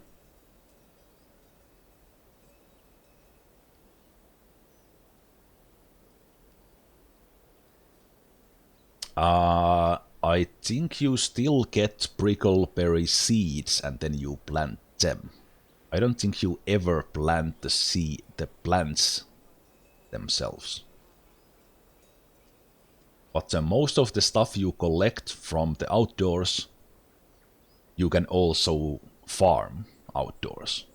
But you do need to do something with them to get the seeds. So for example with barley, when we brew it into drinks, we could get barley seeds and then start doing them. Right. Yeah. Now I actually understood what you meant. So, just like with plump helmets, if the plant has an option for both cooking and brewing, cooking will get rid of the seeds. You don't get the seeds. But if you brew something where you can do both, you get the seeds when you brew it. So if I would want to farm prickleberries, I would disable the cooking so that we get the seeds. But that actually doesn't matter to me. I'm not going to farm prickleberries. So we'll just leave it that. I would farm outside something that's where we can get clothes. So we can do that all year round like rope reed. But at this moment, these are all just extras. We are just gathering plants for that little bit extra. I will actually hand pick the barley here because that's we can you get for extra beer very easily. Because there seems to be so much of it. But not too much so that my dwarves don't spend all the time outside gathering stuff. Let's see, did we have something else on the edges of the map? We have ratweed. And we have rope reeds as well. Nice. Nice. Okay, so that is a rope reed. I do want that because we want seeds of that eventually. Must be quite rare.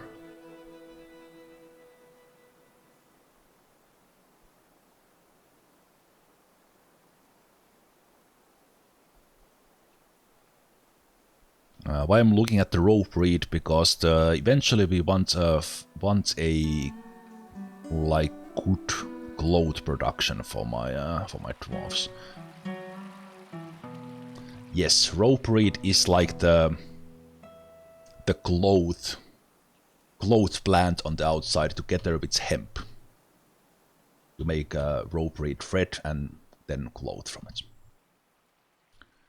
I like pigtails as well, but outdoor plants you can farm all year round. The pigtails have a season in the summer and autumn. So you have to wait half a year and not get anything. With rope reed you can just keep it running. And since you can do the little greenhouse hack for the farming, we can get the farms going pretty well. Actually, I'm checking the whole map for the rope reeds. At least try to. My eyes are a little bit doing. What is that? Grapevine. Okay. Long yams.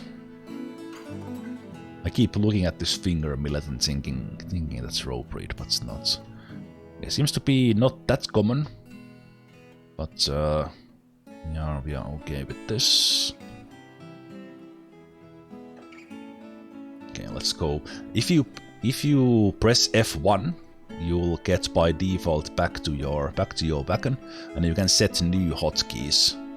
Hotkeys with H or clicking this hotkey thing here. What I could actually do is I could build that initial farm here as well on the outside farm, so to speak. So let me actually do that.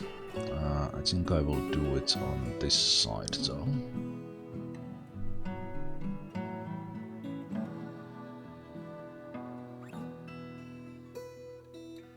If I would like the farms to be like in here. Start with those. But do I actually really want to do that already? Because we do need to block that with trees. I can just farm here, but there's a way to do the outdoor farming inside if you channel in and then just build a floor on top of it. kind of creates a greenhouse. It's a little bit there on the exploit side of actually having a safe way to do the outdoor plants. But kind of thinking I will start that now, because the thing about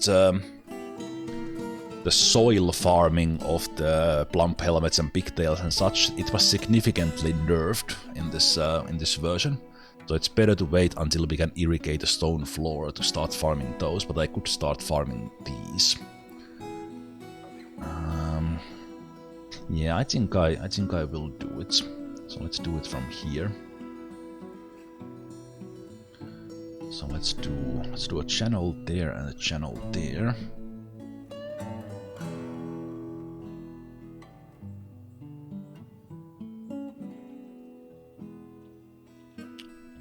And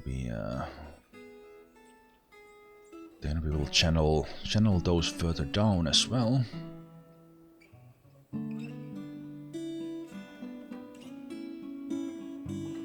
Yes, you can grow directly on the soil. We could farm right here, but as said, that is you can almost never get more than one plant per seed, even with the legendary farmer on the top nowadays, or in this version. Yeah, let's do that. Is irrigated stone more fertile in this version than just soil? 5 times as fertile. You don't want to farm on soil unless you absolutely need to, like in the very beginning. But it's a waste of everything. It's a waste of the seeds, it's labor intensive.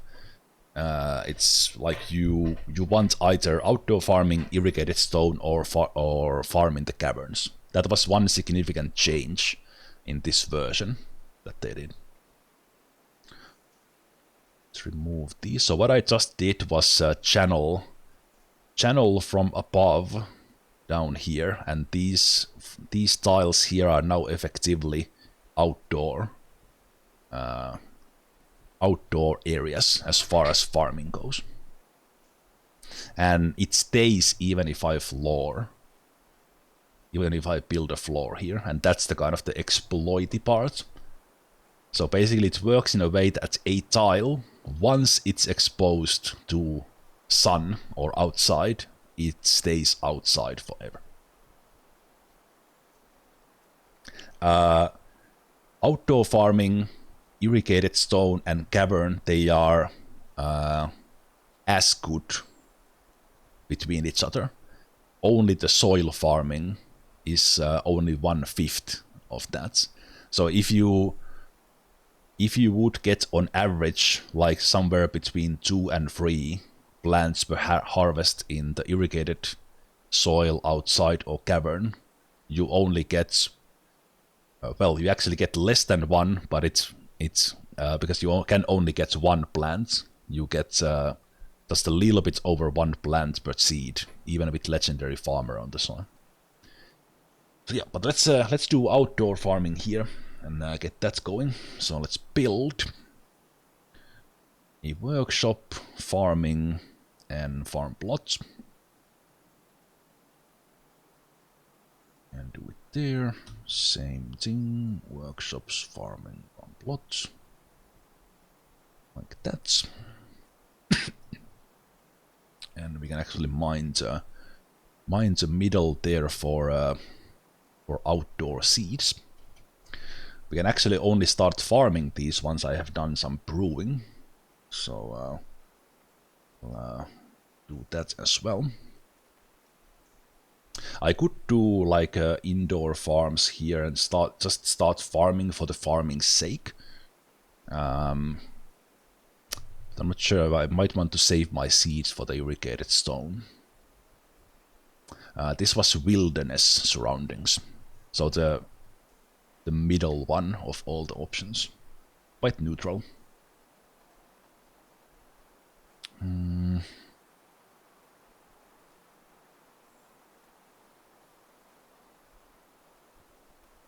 You know what? I will start brewing stuff. Let's build a workshop. Farming still.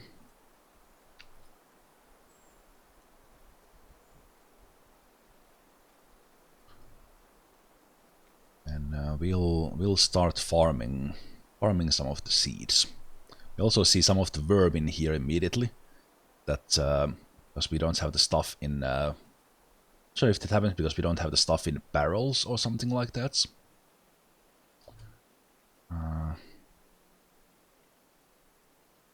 But most of the vermin, the cats will take care of those. As I start getting the blocks here, I will let's actually make just a couple of pins here so they can put those blocks in the pins, and we'll start going through the aquifer here now that we have the blocks ready.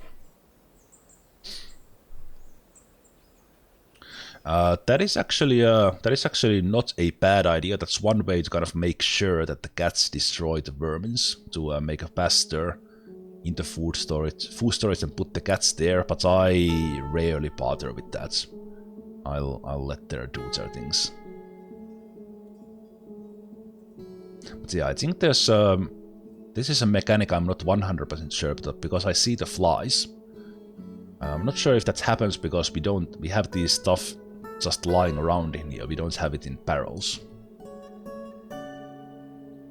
I'm not 100% sure on that. Okay, but let's start going for the aquifer.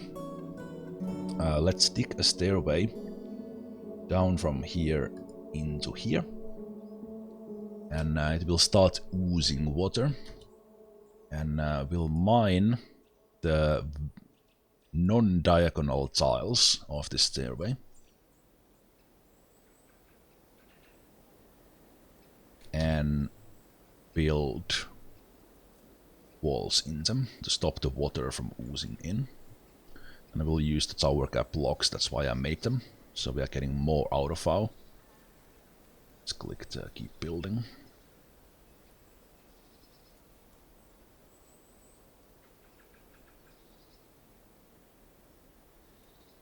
So this is going through the light aquifer layer.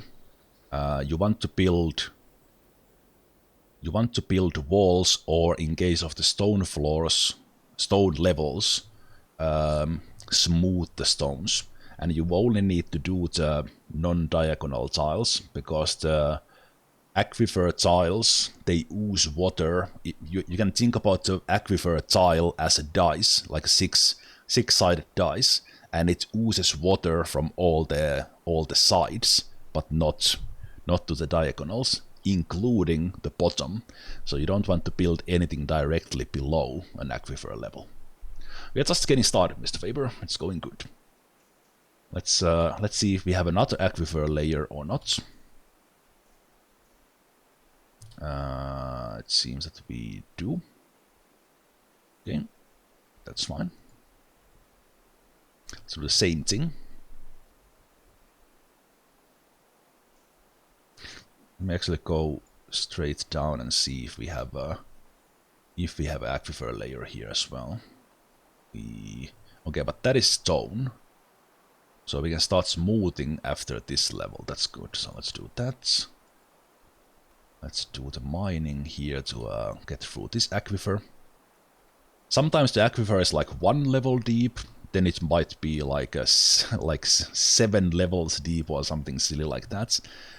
You never really know. So let's do that. Tower cap blocks. Tower cap blocks. There we go.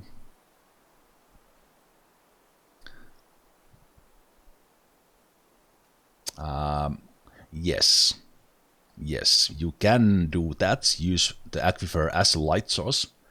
But if you dig below the aquifer to have a water source, so basically the aquifer will drip water from there, you need to be very careful that you have that zone blocked off, that you can control where the water goes, because water pressurizes. So if you let that flow, it will eventually generate as much water as your fortress can take, and that's a way to flood the fortress. And that's why you need to be extra careful with heavy aquifers, because they do it extremely fast. Okay, but here we are getting to a stone level here. So in the stone level of aquifers, you can actually just smooth it, and it won't ooze from the walls. But I'm thinking, does it actually stop it from below as well? You know what? Let's still just smooth this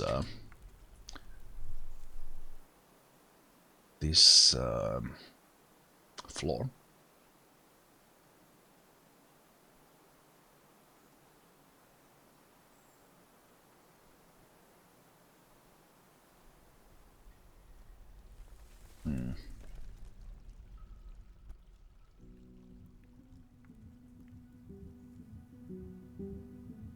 It's interesting.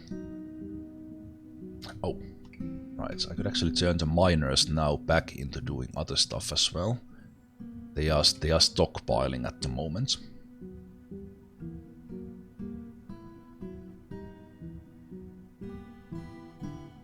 It might be that this level is only just the level below the aquifer, but we don't want to build on this level too much. So let's see.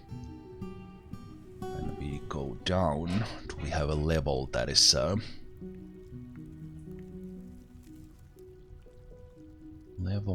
non-aquifer? It seems we do.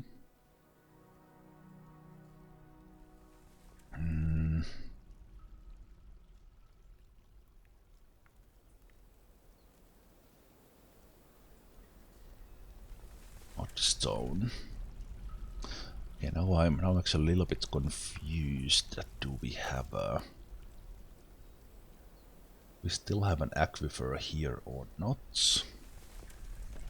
Let me check the level below.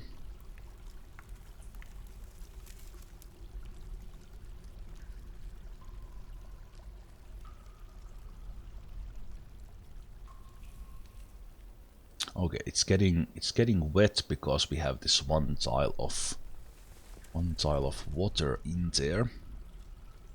So I believe we have an aquifer layer here where we had the mudstone, first mudstone layer, but then we don't have an aquifer. Still have mudstone here as well.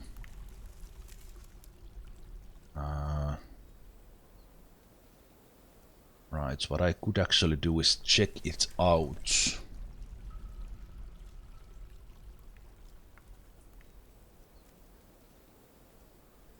No, but this is not wet because I don't see it. Okay, so we have aquifer here on this level, and this would be a safe level to build on. Just make sure it is that way. Build those ones as well. See how it goes.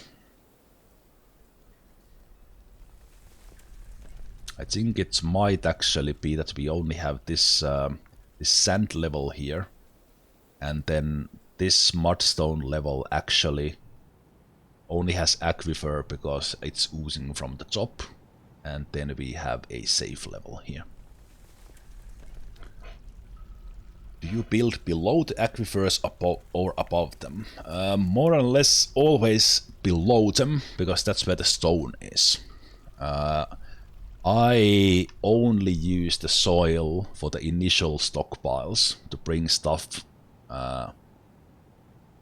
stuff from the surface in, but that's about it.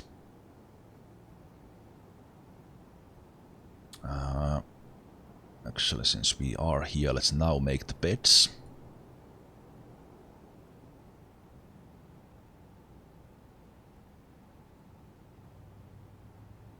Seven beds, and after that I will make a couple of barrels. I was thinking that I could make one safety thing with this fortress.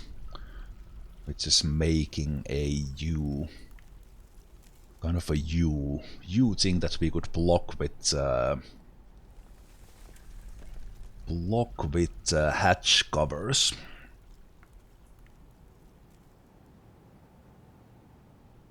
Yeah, I think I will do that. So let's go towards that side,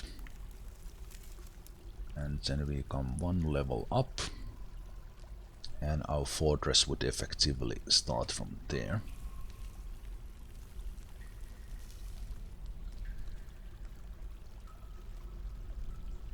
Oh, giant lizard is fighting. Let's take a look at this. Where do we have dangerous terrain? Okay, that was the previous message. Who is the lizard fighting? I think it just fell off a place. Let's see. Yeah, I think this lizard just fell off a tree. As it... yeah, okay. For a moment I was worried it actually attacked one of my guys, but it didn't. That's good. Okay, so with the U staircase, I will draw it here for you in 2D so you understand what I'm doing. So here's the surface. I built a staircase down, and we dealt with a couple of aquifer layers here. Then I came down. I'm not building right below the aquifer, so using the... let's actually use that one. So I'm not building below the aquifer. Then I went down... let's take the blue off.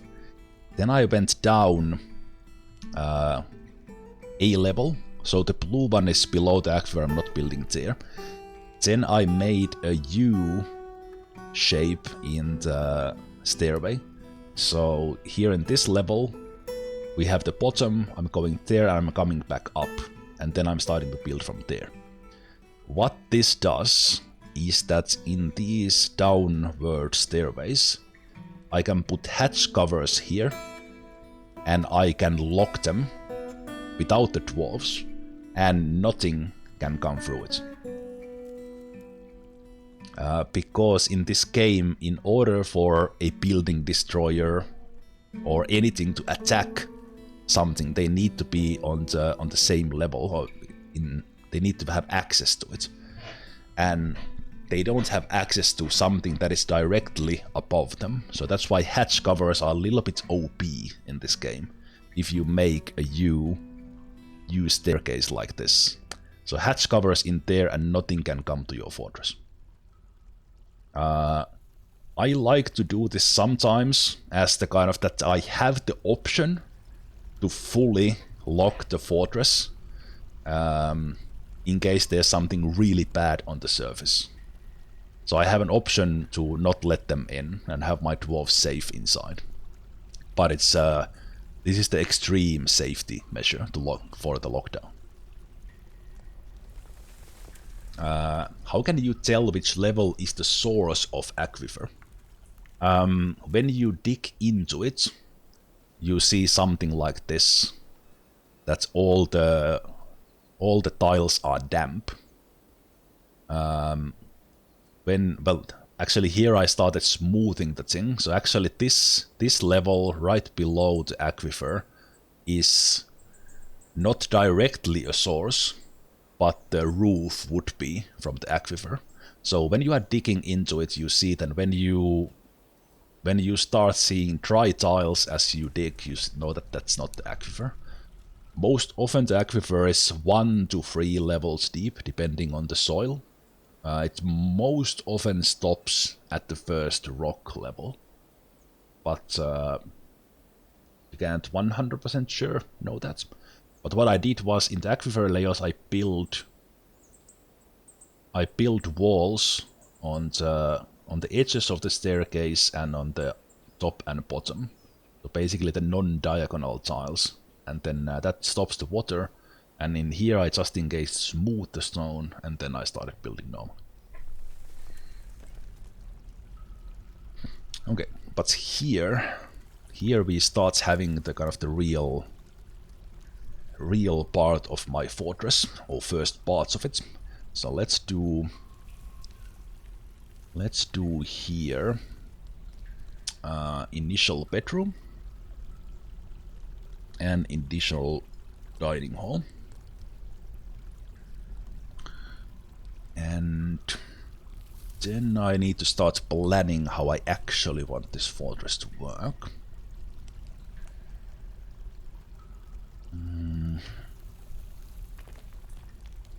I think what I will do is I will have like a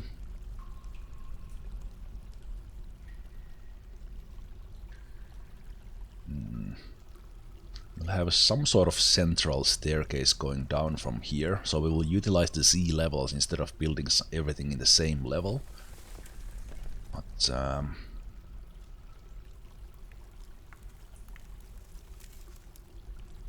thinking here how will I do it.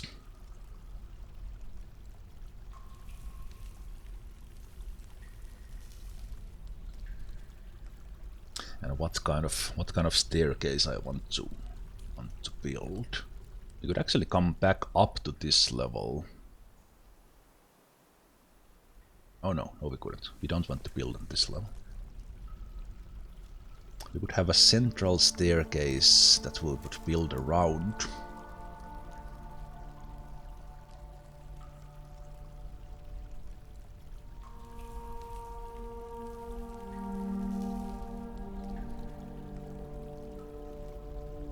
Like 5, 5.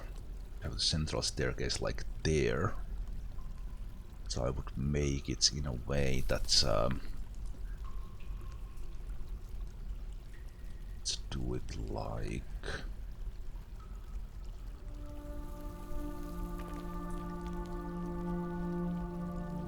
basically like an X of a staircase with 5 stairs going down. Let's do it like that.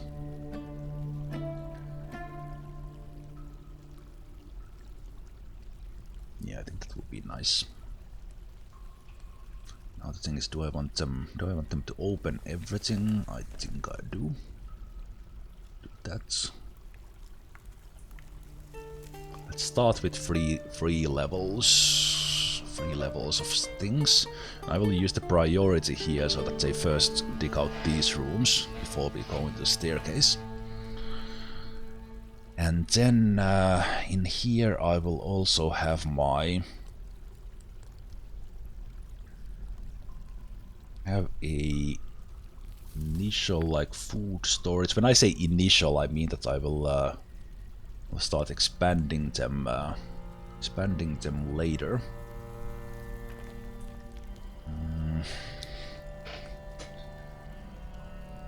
I'm also thinking that's how will I utilize that aquifer in building myself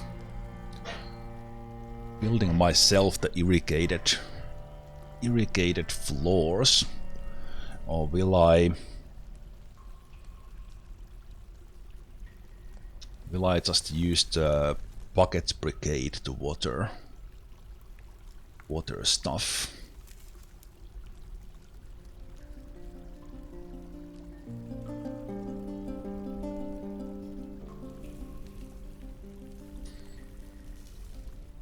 Yeah, this is a part where I'm starting to think how do I want to organize this.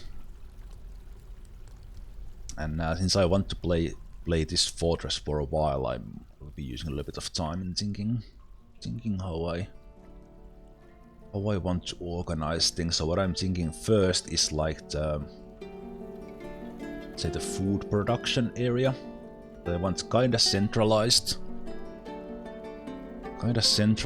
as far as the. So I would be having like the stills and kitchens in here, maybe the prepared food and drinks in here, possibly in multiple levels. Or I could have them in like the one level would have the production, they would take the stuff below, and then we would have the dining hall below that. That would work as well.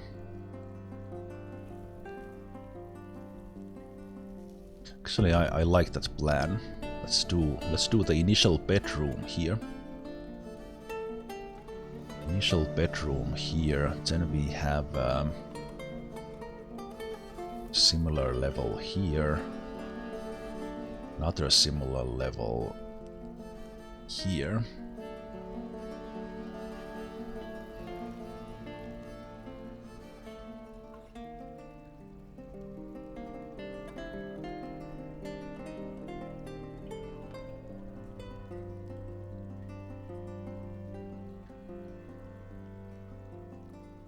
So we would have the food production. Then I would probably want my farms here. Then like other workshops on this other side. Do that one last.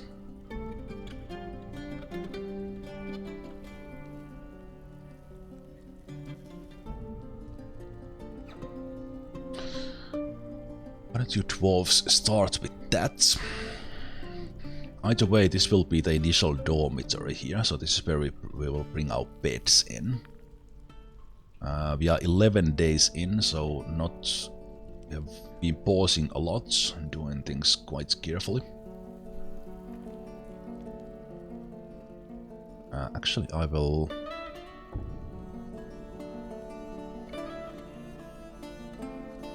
smooth these floors here very quickly for my bed, so this will be a little bit nicer room.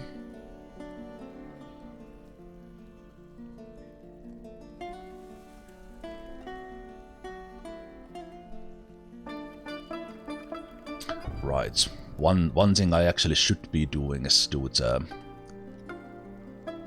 some very quick rock crafting here to make some mugs. Those are the first things we need. Okay, so let's place some beds here. Beds.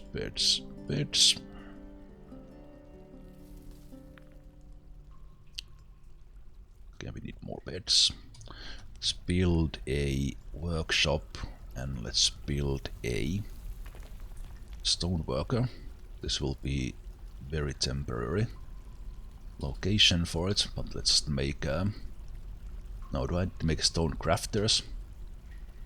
Well, actually we do need a stone worker as well, so that doesn't matter. Crafts.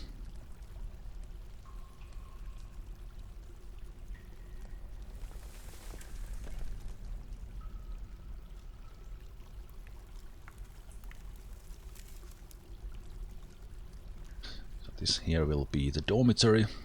They will go and sleep in any bed there is available, but the dormitory kind of tells them that please go there.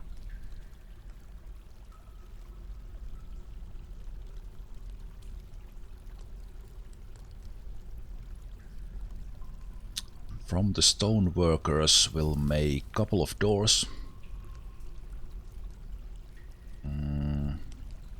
Couple of tables. I will make a manager almost immediately, so this about last time I actually go into the workshop to build stuff. We will just start queuing stuff. Queuing stuff afterwards.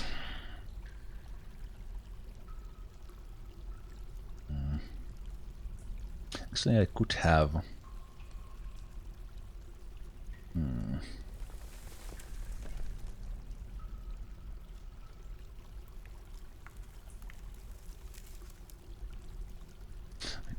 have my expedition leader slash mayor be right here with the office, right next to the entrance. In case we get some negotiators coming in, they would have a place right here.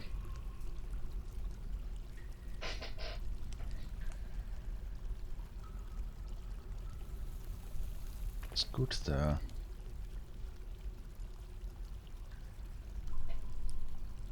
Tower gap locks were used already, so that job is done. That's good. I think we also made all the beds already. Let's make some additional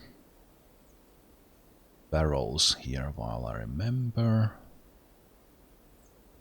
Let's also make a couple of pins. Let's make a couple of wheelbarrows for the stone hauling that will soon start.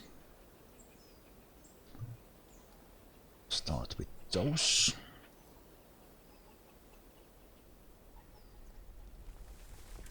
And let's make some rock goblets or rock mugs. Because the dwarves don't like if they have to drink straight from the barrel. They want mugs. And actually I think each mug you create, it creates multiples of them. So let's do that. Do we need anything else at the moment? We could also craft what is it? Pots. Pots are same thing as barrels, but made out of stone. So something to brew stuff into. All right, that is actually a good point. Like if you I more or less never pay attention to this, but if you want to like do super efficient things, doing like a wheelbarrow from as light wood as possible, like in this case we do have the willows, you might want to do this and select what specific material you make things out of. And you can see the weight of the stuff in like Dwarf Fortress Wiki and things like that. But that is something I more or less never pay any attention to that. I just make stuff.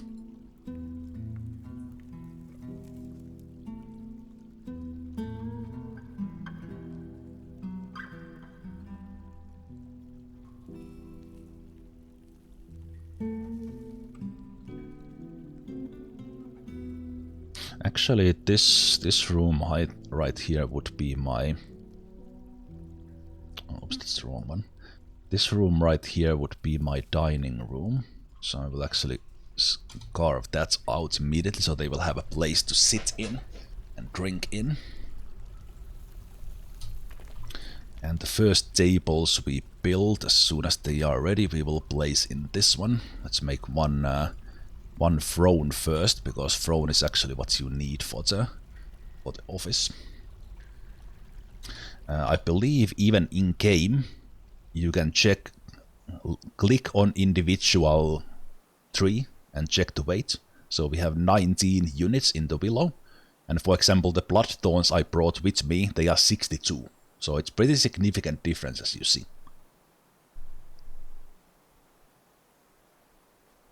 But kind of if you want like a list of, without cutting them down, if you want a list of things, so you can kind of specifically select from the list, just check the wiki. But yeah, you can check those here. And then if we look at okay, here's the thing. Oh right, I don't have a single tower cap anymore. But as I was making blocks out of the tower caps I brought with me, the blocks only weigh, in this case, 3 units. I assume that the tower cap block is maybe somewhere in the 50s and 60s. So a dwarf hauls a block way faster when they want to construct things, plus you get 4 blocks from a single log. Same thing with rocks. That's why you, more or less whenever you want to build something, make blocks first and then use the blocks to build, because it's more efficient and it's much faster because they weight less.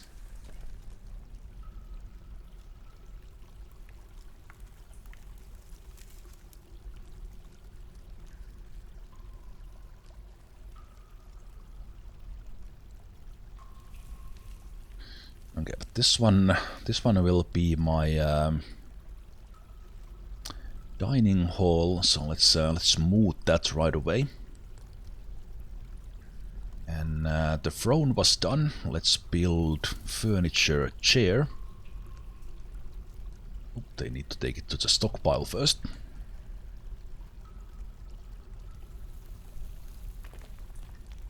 Come on now.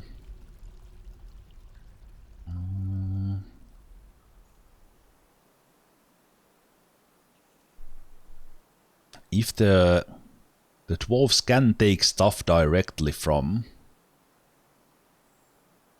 Okay, immediately one dwarf picked out a mug and went to drink. Nice to see that. Okay, for some reason... Yeah, when there's a hauling task active for a thing, you need to wait that they take it to the stockpile. And only after that you can construct it.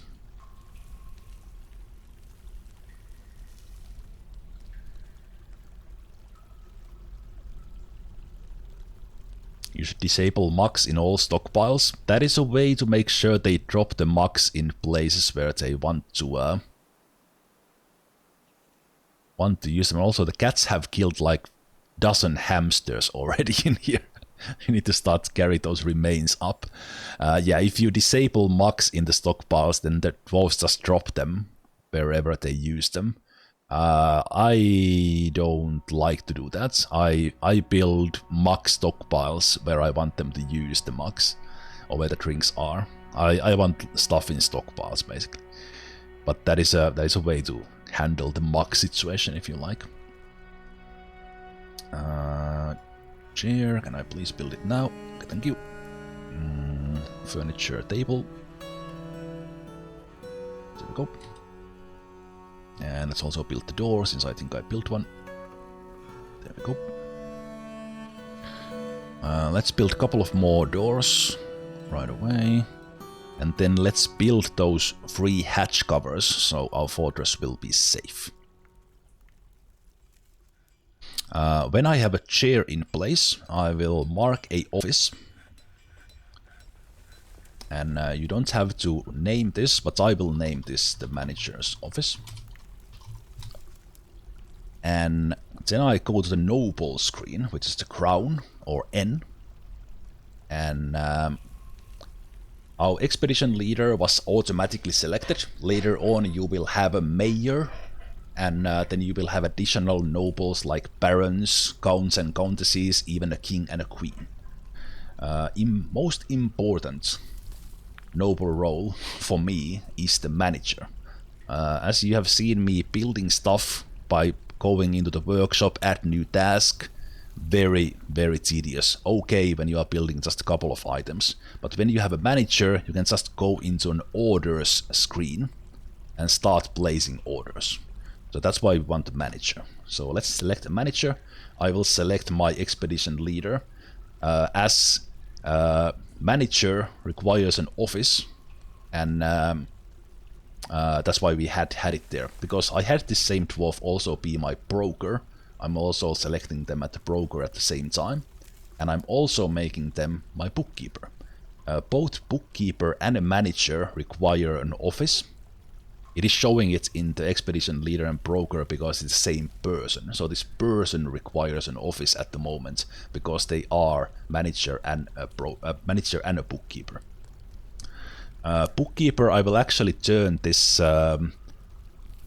accuracy down to 3, so they don't spend all their time doing the books at the same time in the beginning. But as soon as I have a manager and the manager does have an office, we can start making work orders. The bookkeeper, we can see our stocks are like approximates at the moment. We have maybe 100 drinks, maybe about 30 meats. As soon as the bookkeeper starts to do the work, we see this stock amount displays there. So up to like 3 digits, we would have accurate counts even with this one. So we'll start seeing better counts in there with the bookkeeper. When we have a broker selected, we start to see the created wealth in here. Actually, I will show you if I take a broker out. We don't have a broker. We don't see how much we have created wealth. Broker will also be taking care of the trading, and for that you need the appraiser skill. The created wealth is kind of nice to know, because how much wealth you create has an impact on how attractive your fortress is for any potential attackers. So once we have a manager selected, we go into the office I already created, assign, and select a person who you assigned. And because they are both the manager and the bookkeeper, they now have their demands settled. And now that we have a manager, we can create stuff from here. How about that? Let's make rock tables. Let's make rock thrones. Let's make, what else do we need to make? Let's make wooden. Let's actually make rock pots. And let's make 10, 10, and 10. Why not? We'll later go into scheduling things automatically. So, for example, we could say that always make tables if we have less than 10 in stock. But we will not do that right now. We'll just do one time order.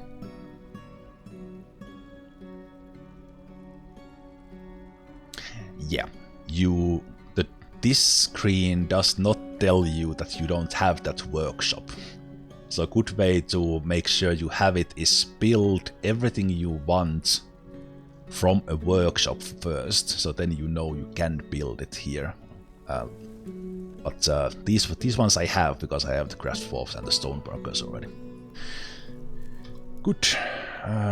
Did I make enough doors already here? No, I didn't. I will not even put that in place then.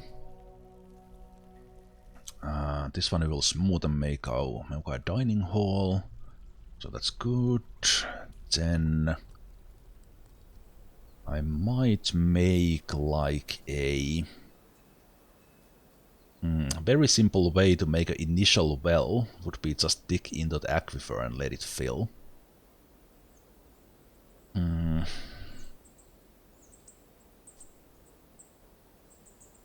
I'm thinking, how will I make my initial farms? I could utilize the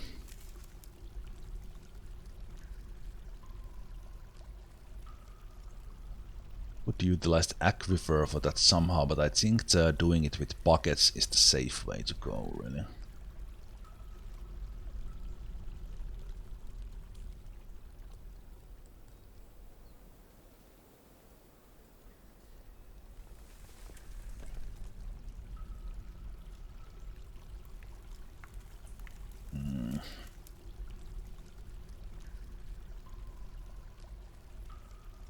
Then I could have the farms actually back here.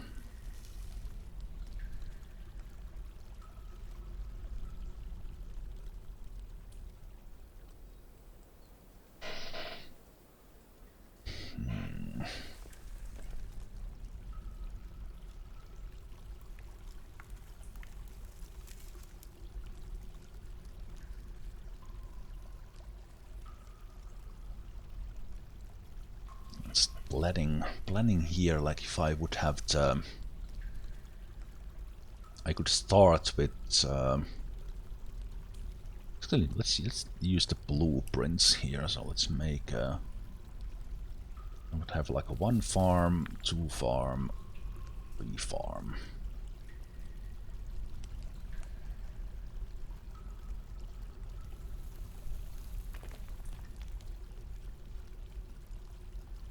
I could make them a little bit bigger like that, and leave the middle parts out.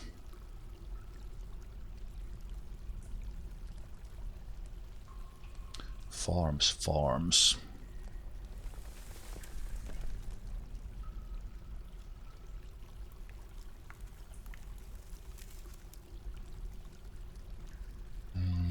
But then I also need to irrigate them one at a time.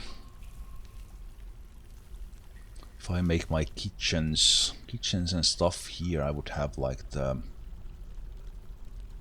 kitchen in the middle, still the barrels, the plants.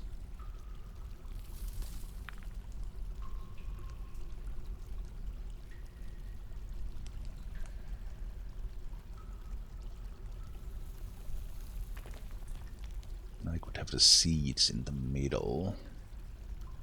Do it like that, maybe. start with just 2, then I could expand it. What if I want to expand it? I could expand it to the left.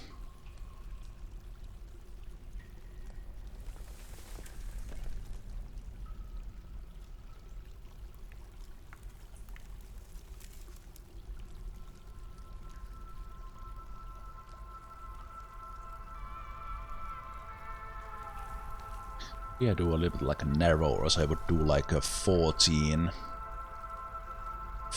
size farms, and then I could build more here if I wanted to.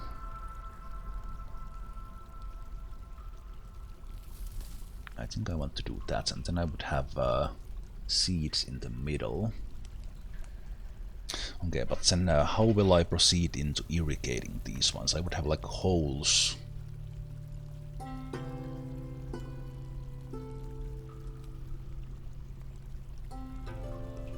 Irrigate them from the top, like that,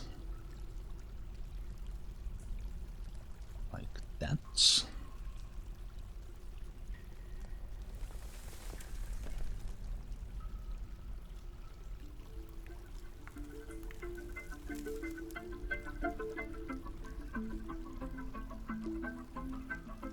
Hatch cover there, hatch cover there. Not hatch, but channel. So what I'm doing here is that these blue ones where I plan to have my farms, and I'm putting like a hole on top of it that I can pour water in from. And I think this size I can do with a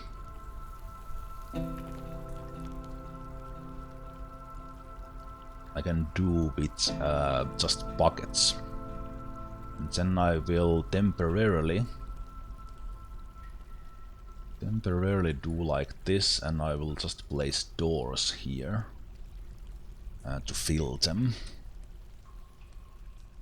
And we'll have the well on the aquifer level so we can do it fast. I more or less, I never use fertilizer, it's too much work. But 7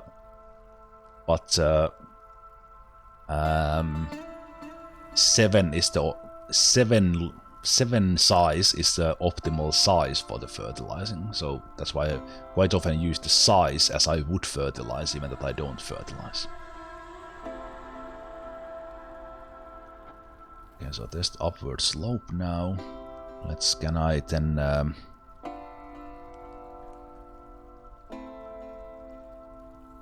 then I change those into standard ones. Actually, that is no longer needed, right? Yeah, these are not needed.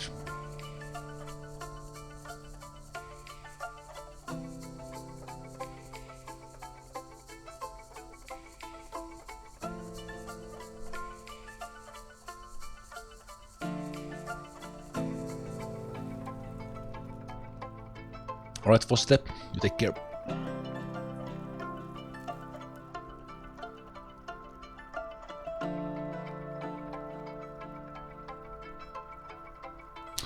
Okay, let's pause for a while and see where we are. Let's build a couple of more doors. I think I have enough now. So we have our dwarf's dormitory. Let's bring the rest of the beds here. Rest of the beds we created. I think I created 7, yes. And this room here, when it's smoothed out, I will bring some tables and chairs too. I could just place some tables and chairs somewhere as they are eating, so they wouldn't kind of have to eat and stand. So yeah, digging down from level above to farm. Why? There's a hole in here, which I will soon start pouring water down. So I will irrigate this level below. And the irrigated stone floor is good for the indoor farm. There's like easier. The easiest way for me to create an irrigated farm right now would be to dig straight through the aquifer and just let it flood a part of the fortress, a part of the things. but this is a way where you can do it wherever if you have a source of water, and it's a safe way to do it. Actually, that slope there itself we want to remove.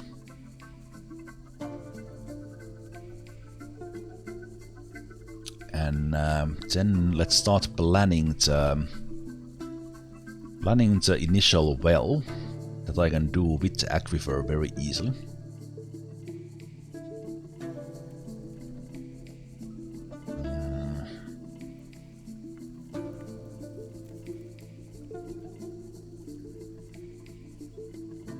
Let's see. I think I have plenty of mugs now. Plenty of pots and everything. I have buckets. I have the hatch covers, so let's place them there before I do anything else.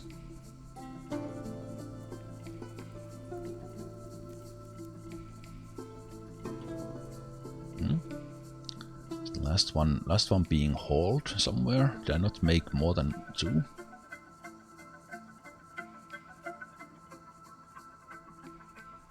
Well, let's make another one.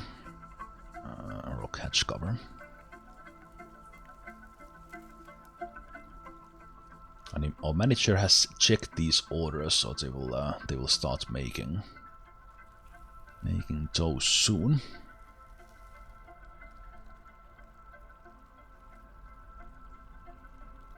We can see that dwarves are sleeping already, so that's good. Yeah, like one month in here.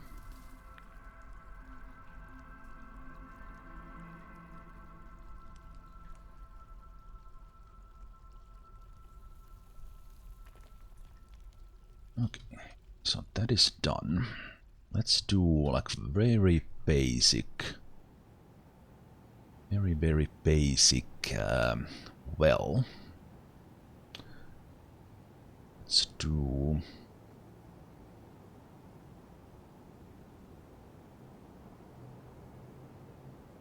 Let's do this in a way that we channel down. Then we channel down. And then we channel down.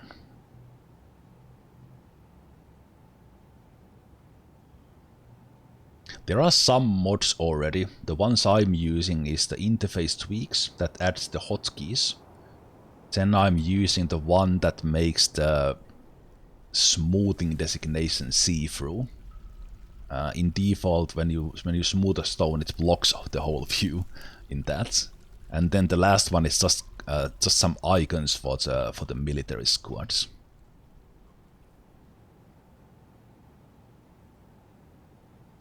I will actually order some rock blocks while I remember. Actually 10 is... let's make 20 right now. And for that I will actually make another stone worker.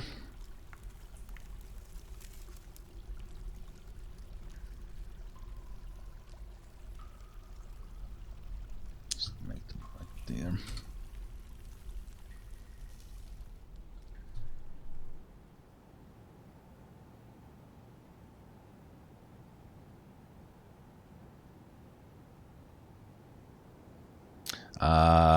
I dig a 5-channel here so that I can do 3x3 in the next level, and then last level 1x1. Basically make like a 5x5 pyramid that is pointing down. That will eventually fill with water from the aquifers. Very basic well. 5x5 is above aquifer, yes. Exactly. And thank you for asking clarifying questions, just in case someone else is also looking at this now or on a later date that what the hell is going on. So that's really appreciate that. Okay, so then right now this is just an open space, but I do plan to build a flooring on this, so that we can then have a well on well in the middle.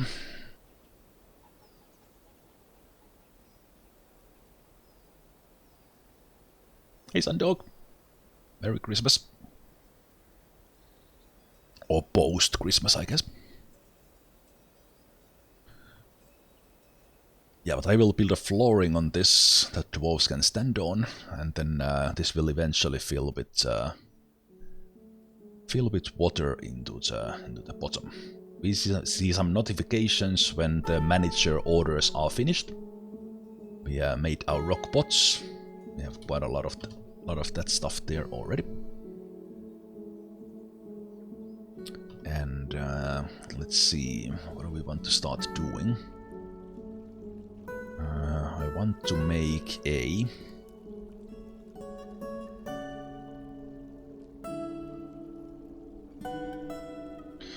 want to make like a stockpile here. But just rooms that will basically be stockpiles. One in there, and I will have one in here as well. And after I get this kind of initial setup done, then I will start thinking about kind of what else do I want to do. But kind of to summarize what I've been doing, getting everything inside, especially the food, making some mugs for the dwarves because they get happy thoughts for drinking. Well, let's say that they get unhappy thoughts if they don't have mugs to drink with. I created the carpenters very quickly made beds, and I made a dormitory so that the dwarves have a place to sleep in. At minimum, just place the beds somewhere and that's it. But assign a dormitory zone so they know that they go there. Then I assigned one of the expedition leader as a manager and a bookkeeper. At the same time also broker, but right now the manager is what matters. Have an office. All you need is one chair. You don't even need a room. You need one chair. And you, well actually, yeah, I think you need a chair. In the previous version you actually assigned it from the furniture. I think you still need a chair in the office zone.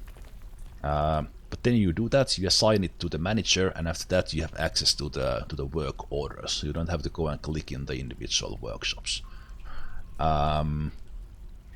That's more or less the only things I've really done until now. I did make some rock pots and barrels, and the reason for that was that I want to start brewing stuff. And we have plenty of food and drinks still, or from the beginning, but let's start doing this mainly so that I can get more of the outdoor plants. Actually, if I really wanted to micromanage this a little, that gets way beyond basics. If I would like to brew the outdoor things first, because I don't necessarily want to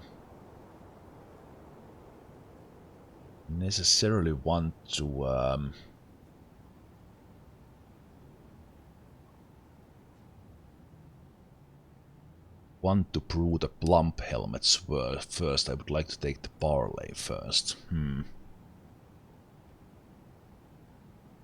Well, actually, I guess this. Okay, so this is kind of a little bit advanced already.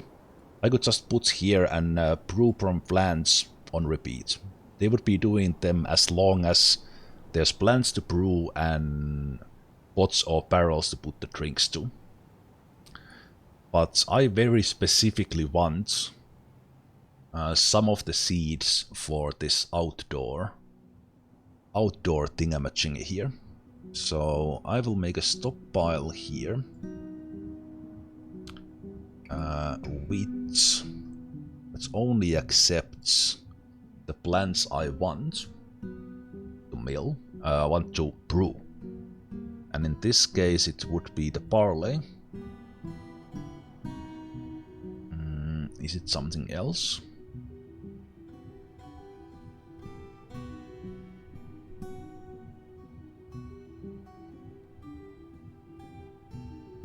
Actually, right now I also want to brew the rope reeds to get more seeds, but eventually I will start doing the rope reeds for the...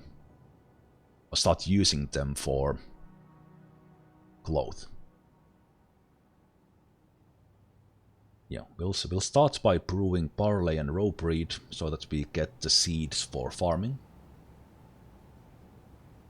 And then, yeah, I don't think I will do anything else right now. I will just micromanage that for a moment. So we'll do here plants, we'll also do the rope reed. So these are the plants right now. So then I take my food stock and I will tell this to give to this stockpile. If I actually now named this would be barley and rope reed.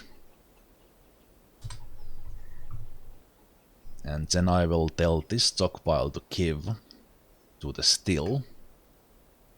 And when you start giving to a workshop, they need to have give orders or take orders from all the stockpiles they need, and in this case they also need the food storage. So this still needs to also take from the furniture where the barrels and pots are.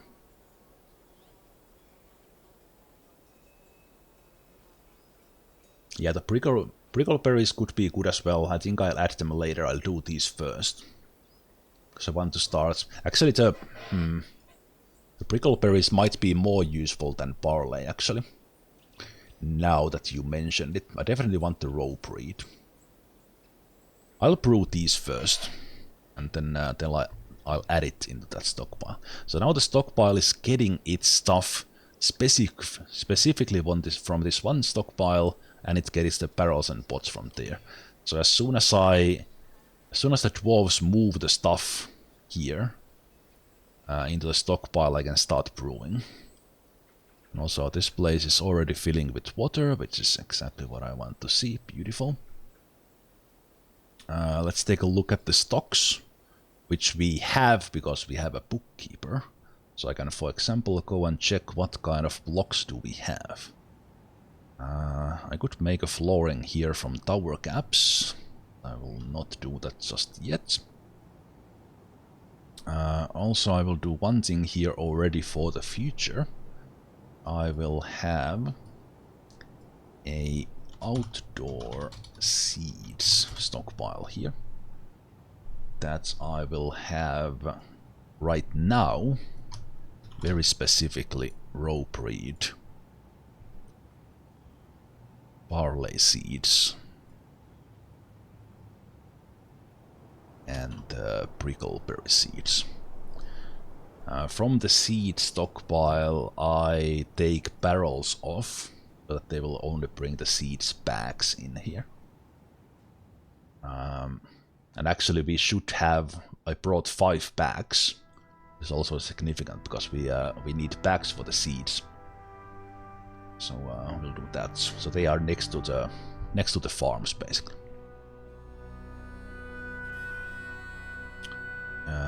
Same thing here. I could actually already... actually no, I will not bring the seeds in. This place will start to irrigate soon, so I'll place a door there. We are making rock blocks, so that's good. Did I make the tables already? I think I did. So I actually want to bring my dwarves inside. So let's do furniture, table. Let's just do 1, 2, 3, 1, 2. Okay, that's enough. When you are making a dining hall or where you place tables and chairs where the dwarves will eat, just use 1 chair per table. Because the dwarves don't like sharing tables. They like to be together, but they don't like sharing tables. So for example, if you have 1 table, don't put 4 chairs around the 1 table. Instead make 4 tables and just add 4 chairs. Because they might get unhappy thoughts for that there's not enough tables. Because they had to share the table. And also this one will be now the dining hall.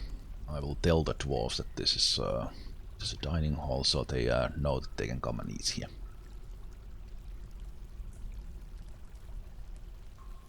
But yeah, basically for eating purposes, just put one chair per table. Then they one dwarf will use one table always.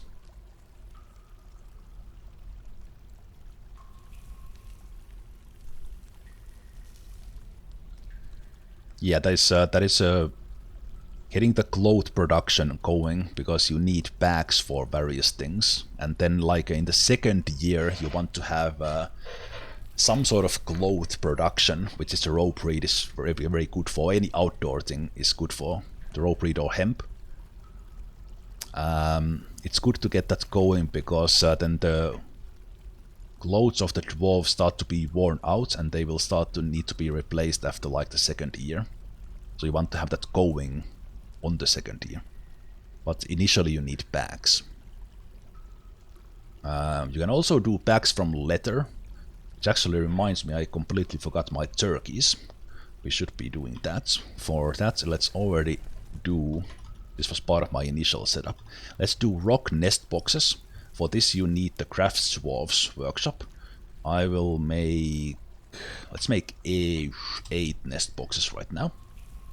My kitchen stuff will be here, so I will make the turkey hen house next to this one.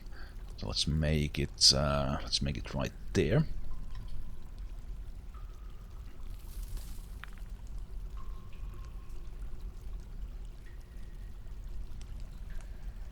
And I'm pretty sure as soon as I put the turkeys here and put the nest box down, they will immediately put eggs down as well. Let's smooth this as well, and then place the nest boxes, place the pen and pasture there with the turkeys in it. And then if you want a lot of turkeys, or well, I don't have turkeys, I have the peacocks and peahens. I'm talking about turkeys because I always bring turkeys. When you place them there, you can either disable eggs from your food stockpile, so that dwarves don't go pick those up, but instead they will let them hatch into more birds. Or you can kind of watch when they claim a nest box and just go forbid the eggs.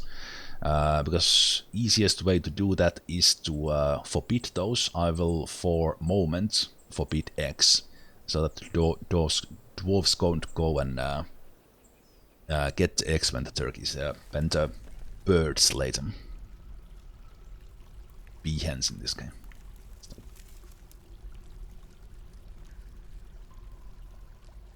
Yeah, they have been holding on their eggs like, come on, dwarves, give us nest boxes already.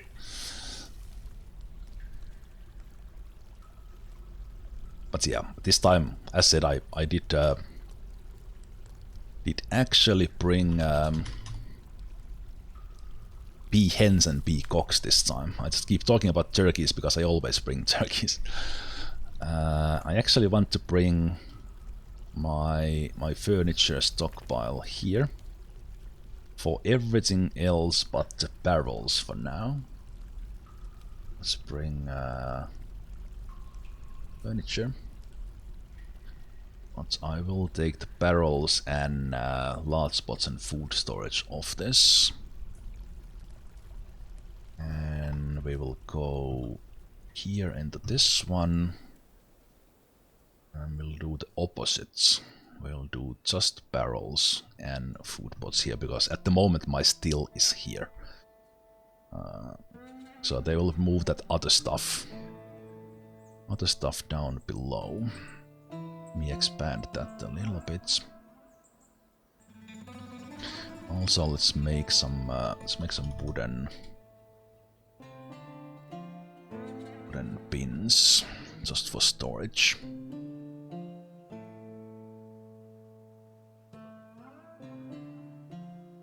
So let me make a one-time order from here for wheelbarrows. Let's just make it 6, and let's make these out of willow.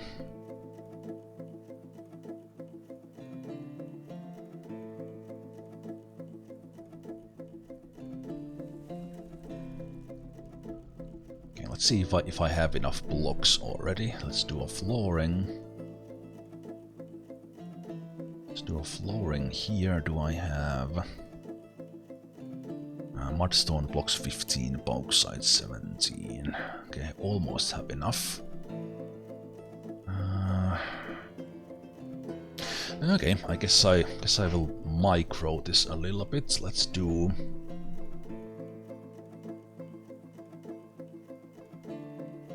mudstone blocks.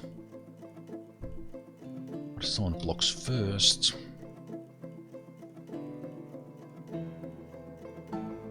Oh, they need to build that. If you assign the whole thing, they can start building right away. But I will actually make like a red X here from the bauxite, and then put the well in the middle.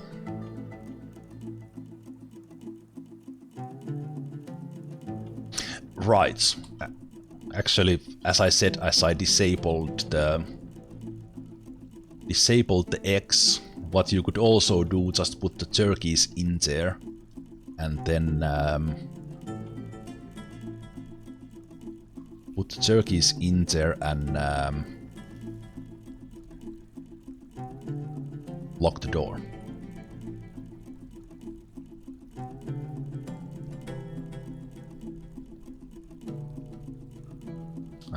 Wait, what? Where's the nest box? It's not is nest box yeah, this is confusing to me. It used to be furniture, but the nest box is actually in the workshops farming. It's kind of weird, but anyway. Let's do them here in the corner. That's already enough. And we'll do a pen and pasture. This will be the bee hen house. I keep talking about turkeys, but they are the bee hens. So let's bring the peacocks and bee hens here.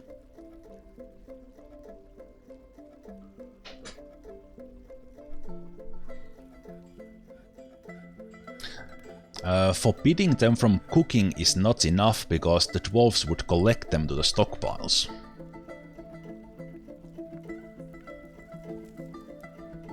And you want them to not take them from the nest boxes where the turkeys put them in.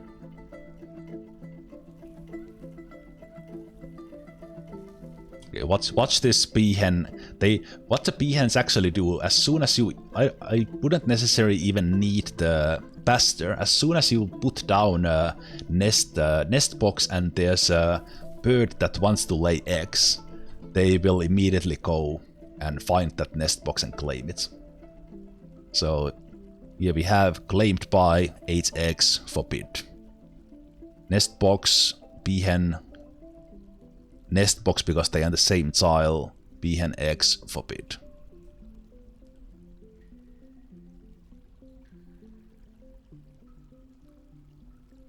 And then when we get the peacock in here, there's a chance that these things will be fertilized, and you will get like a turkey explosion, basically.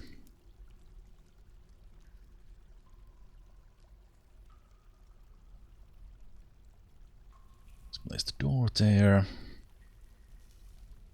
Yeah, poor bee hens, they were like I want to put this egg somewhere. I need a nest box. Okay, so good. That is now in the works. Let's continue building this this flooring here. So let's do.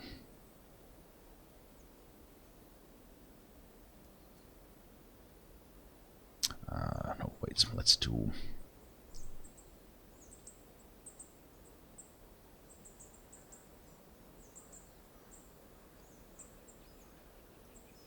mudstone blocks. I expect one of my dwarves to drown in there before this is finished.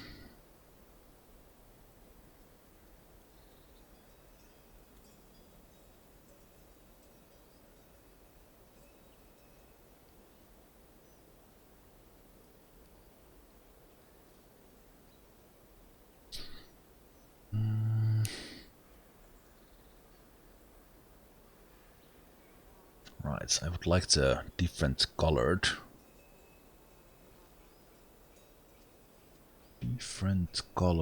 things there. Let's do those. I think I have to very specifically order.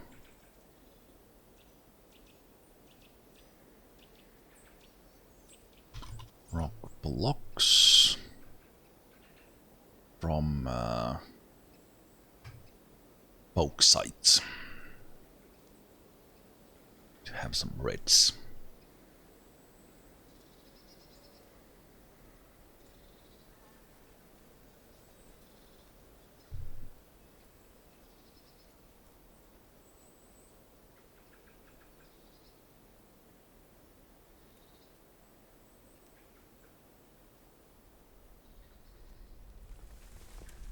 Speed this up a bit. Let's have another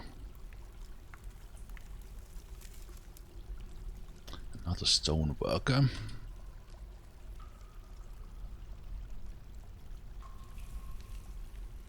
We'll organize the workshops in proper locations soon.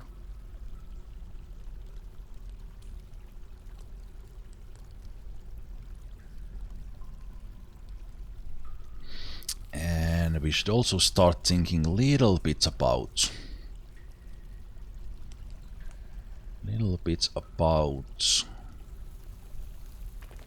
the caravan that will come in 3 months or 3 or 4 months in the autumn. What do we want to trade to them? One easy way to do is to do gems or mugs or... Well, the gems is easy way to create value. Later on, like the easiest way is prepared meals. So I think right now I will do some couplets for the trading, and then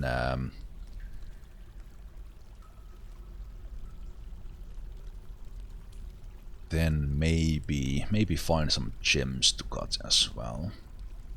See some gems there that we could start cutting right away. Or I could go mine for more as well.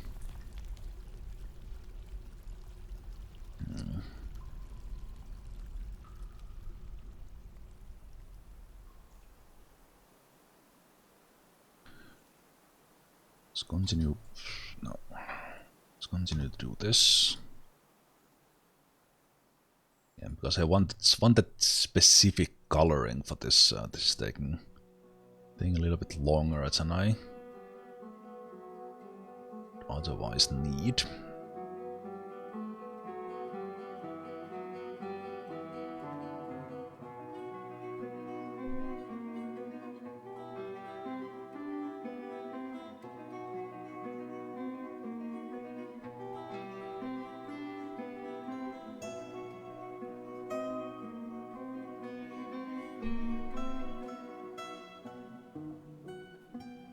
Alright, I kind of forgot to set that thing in brewing the barley and raw breed we had. Yeah, the prepared meals it is a little bit too easy because they are so valuable so easily. But that's kind of the, if you want to restrict yourself in some wait, what's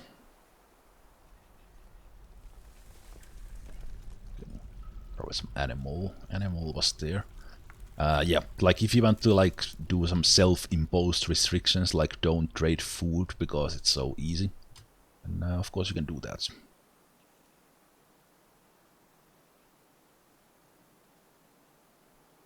You need to have it established a little bit because you need a good cook and you need good food production going to for everything to work properly.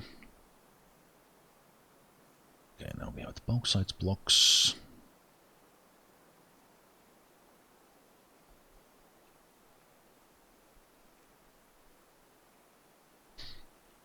Have the well. Well done.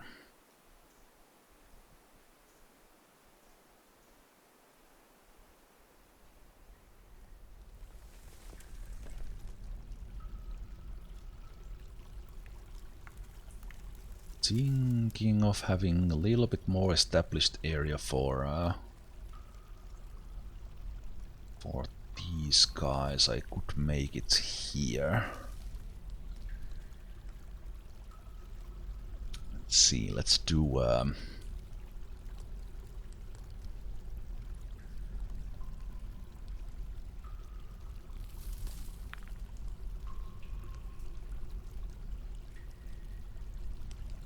yeah, let's do a stoneworker, and a stoneworker. Just in case we need to fast produce some blocks or something like that. Actually, I don't need that many. Let's back that way. Let's build a workshop. Let's build one mechanics.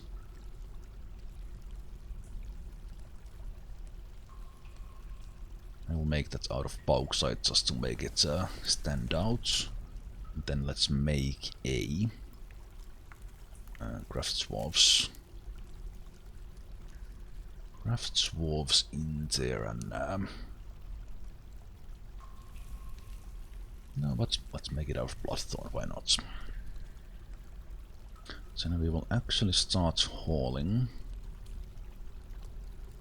some rocks in here.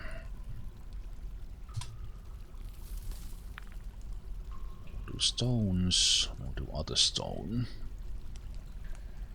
And for this we will add 3 wheelbarrows, so they haul it faster. And the idea is that you have the workshops that require rocks, and the ones doing the crafting don't have to run and pick a stone from other side of the fortress, but instead the other dwarves will use wheelbarrows to haul the heavy rocks, and then the crafters themselves have them right next to workshops.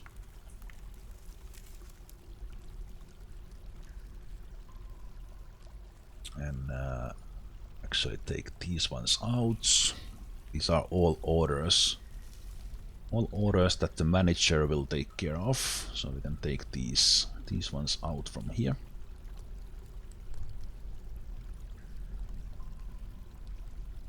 And the mechanics workshop you need for mechanisms that you need for like drawbridge or traps, things like that.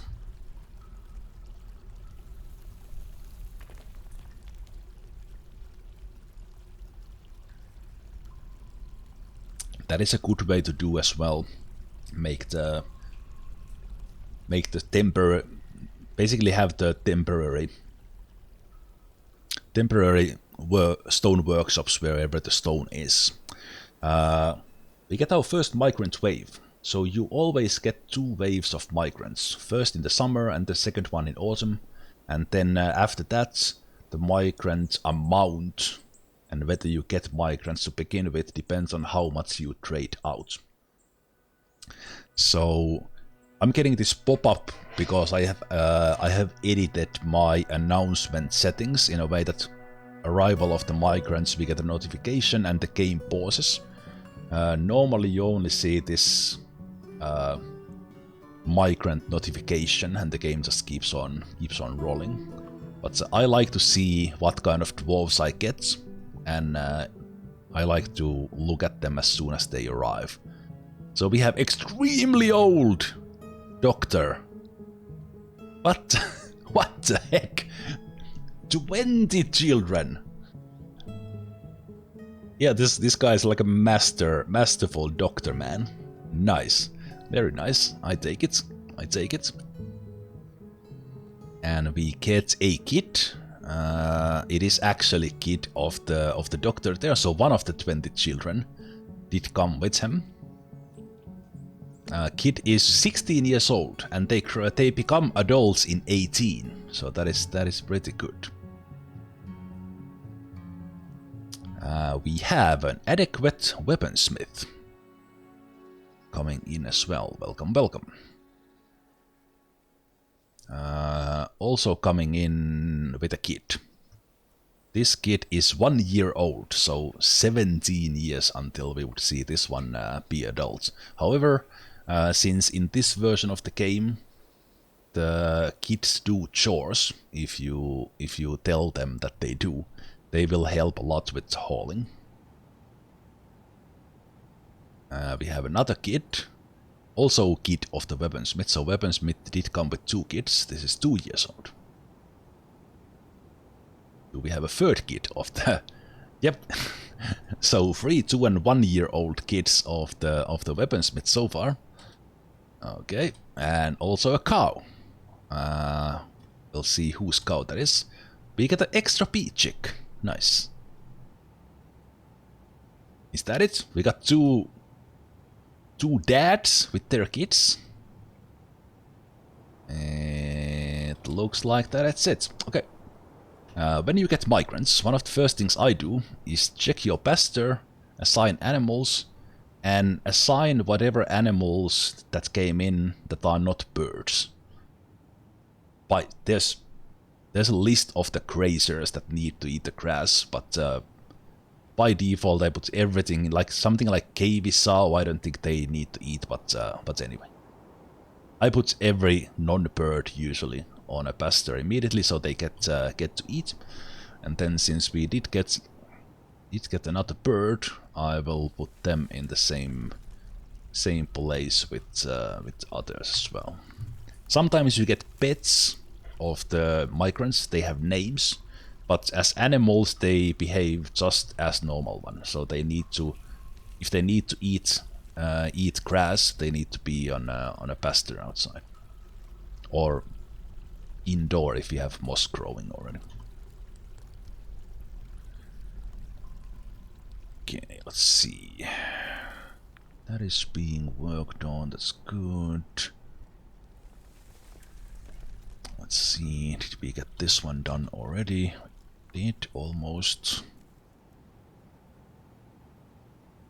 Poke sites in there, and then we can build our well. Once we have built our well, we can irrigate our farms.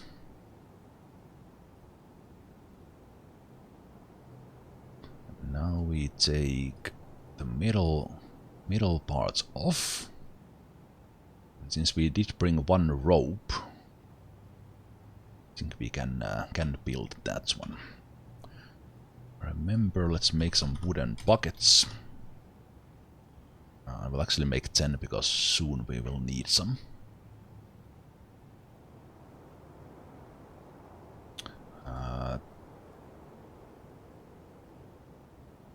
This carpenter could easily get annoyed of being in the rain.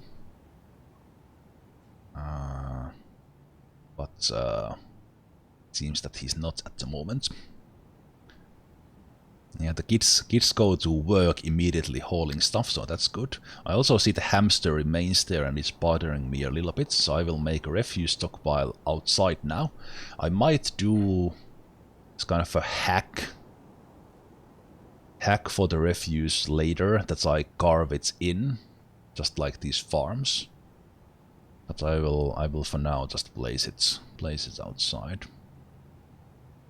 I'll just make a refuse stockpile, and I will make it also take corpses. So they will start to bring those in, or basically take the hamster remains and stuff from our stockpiles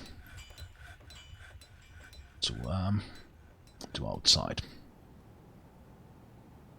We have a lot of drinks. we are set for quite some time already. Okay, now we can build a well there. So let's take a well, and we will need. Oh, can't make any mechanisms yet.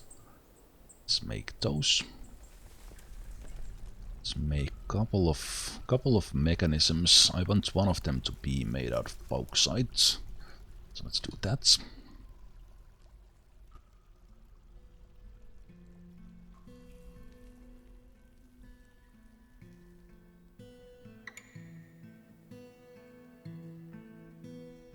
And if you don't want your dwarves to hang out outside, you can make a meeting area.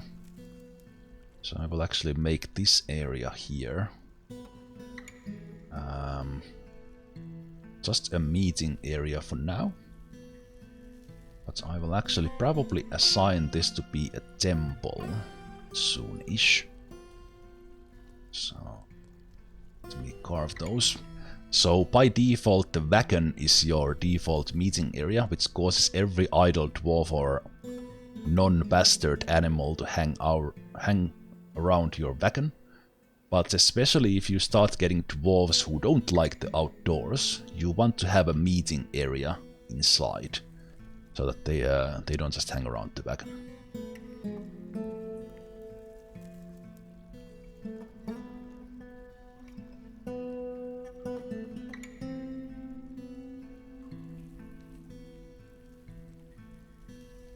Yeah, that's a kind of advanced refuse stockpile is something I might consider. I remember it was quite tricky to do that refuse on top of a hatch cover, but yeah, the miasma used to be. Well, it's a big concern if you have the refuse stockpile inside, and then you have to be very careful how to handle that.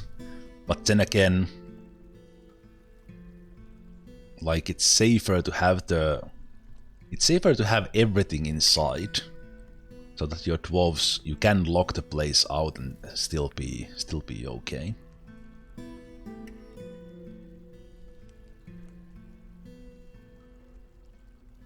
So yeah, here's one thing I do want to take care of early, and I will actually just go here and make it. Let's make a rock altar, and I will make a temple out of this place, just without any specific deity, so that the dwarves do have a place to go and pray in case they want to, because some dwarves are religious like that, and they have big needs for prayer. Hey Netter, yes, we are starting a new fort today. Or have started. We are very early. We are basically like 4 or 5 months in.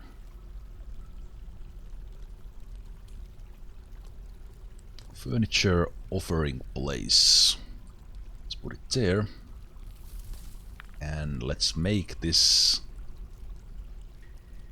Let's take the walls with this. There we go. And let's make this a new temple. And we can at the same time check what my dwarves are worshipping. Various deities, but we don't have that many dwarves yet, so the numbers are not big. We have 5 who are in the same religion. So at one point we might need to build a temple for that religion, but right now I'm just gonna make it for no specific deity, and this will be the let's say the main temple. So now the dwarves can start worshipping and doing stuff there if they want to. And similarly, I do have a dining hall, but I could also make a tavern.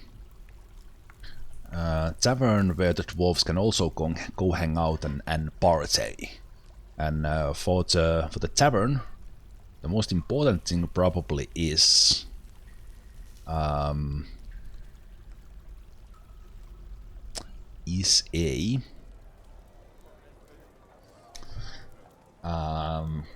enough floor space for them to dance in. I usually just have one place, I don't have a dining hall separately. I'm thinking that should I make a like dwarven... Oh, one thing here, I will set that we only allow citizens and long-term residents. We don't want visitors right now. For this fort I will make a tavern and all the visitor stuff outside the fortress, but that will be much later. I don't want any bearbeasts coming in here, or things that don't know that they are bearbeasts coming in here and eating us. Yet.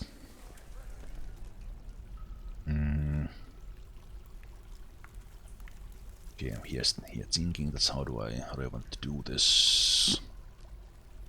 When we irrigate this, we will actually remove the walls. I will have I have the food storage down here. If I would keep this just as a dining hall and not a tavern, then I could have like the actual tavern down here. And let's make this little fancier shape.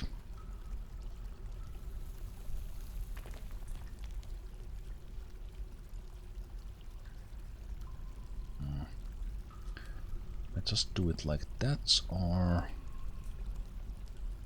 expand it a little bit. Like that.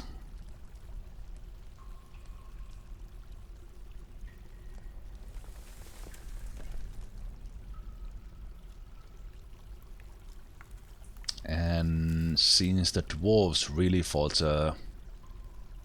dancing, they only count the biggest square they can find. This is not really optimal for that, but we can manage. We can have some storage in the sides and things like that, so that's good. I think I will build stairs down from here to the back side eventually. And then right, but now actually, because we do have the well soon, and start irrigating, so let's make the well if we can. Fluids, well, right there. Let's make it out of bauxite. Let's make the avocado wood bucket we brought with us, pigtail rope, and a bauxite mechanism. Then we have a well.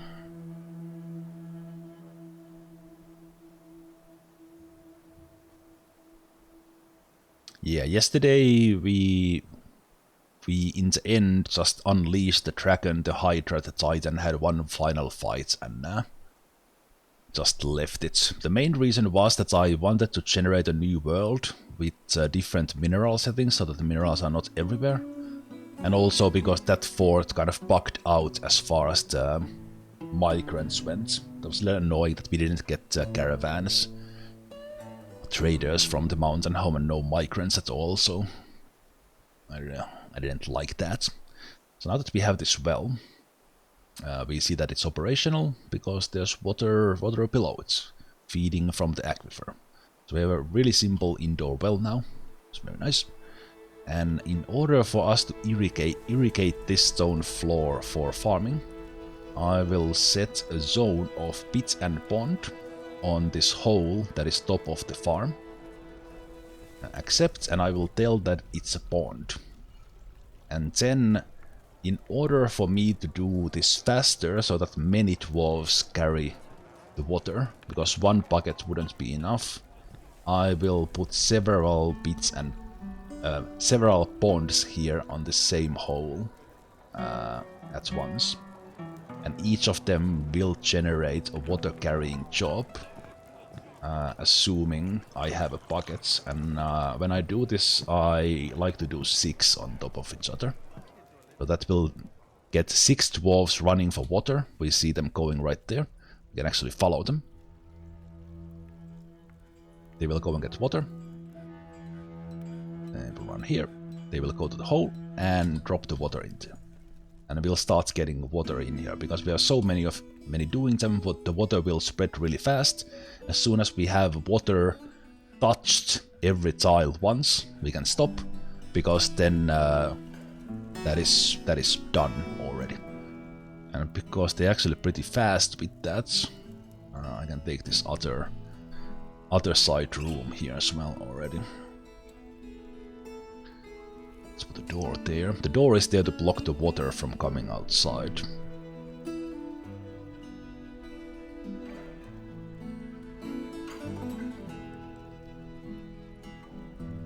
And we'll do these as well, but later.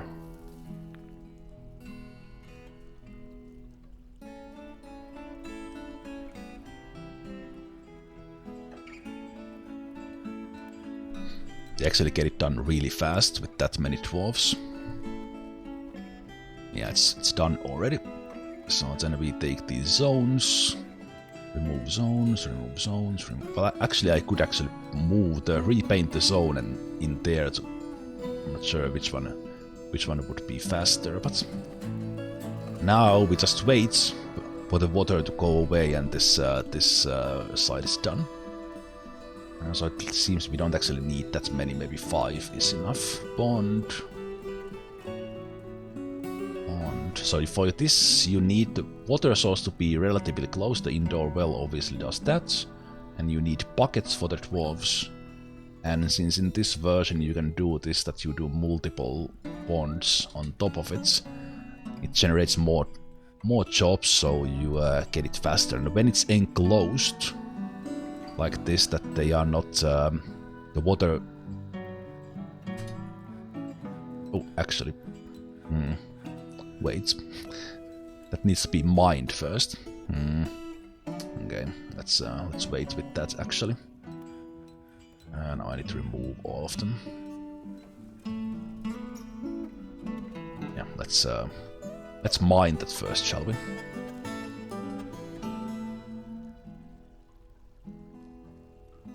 The waters will get their feet wet, but they will not drown in it because the water will just spread from there like that.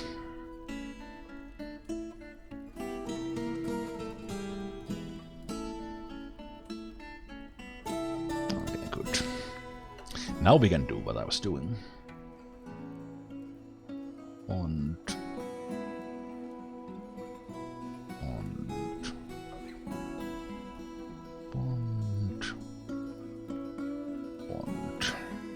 Do one more, so make it fast.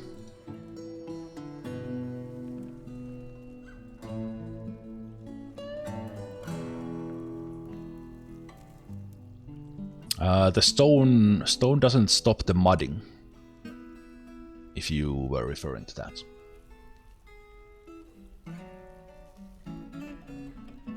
They will remove it when they build the farm plots, but doesn't affect mudding. But yeah, when they do that, they will remove it, just like when they are placing any furniture. They will just put it on the side. And now that the water is no longer spreading, I can take this door off and mine that one as well. And then I can do build, workshops, farming, farm plots.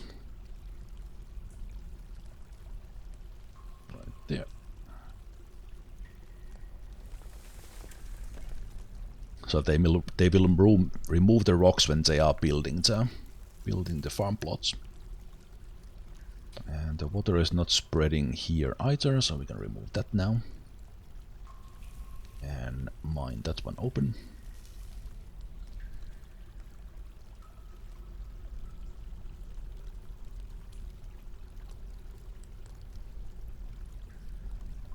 The ramp I do need to remove.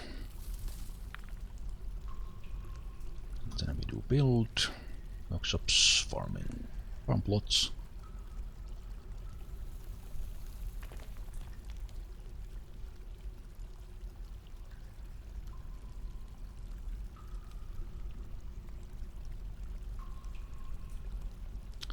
And then in here we will bring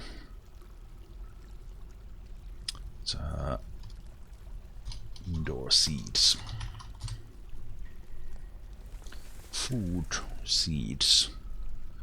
I could just select everything here, but let's do the plump helmets and pigtail seeds for now. Those are the ones I want to farm. Remove barrels and take from the food stockpile I have.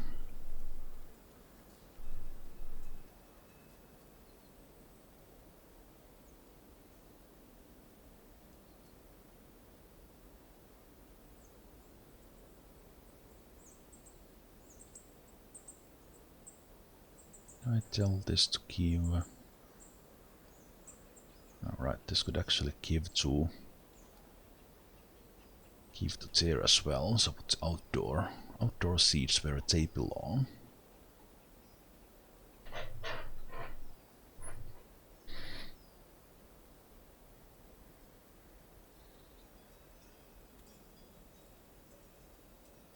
And this could now take the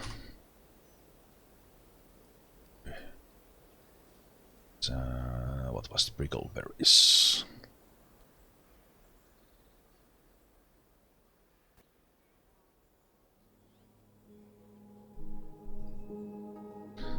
So they will hold those.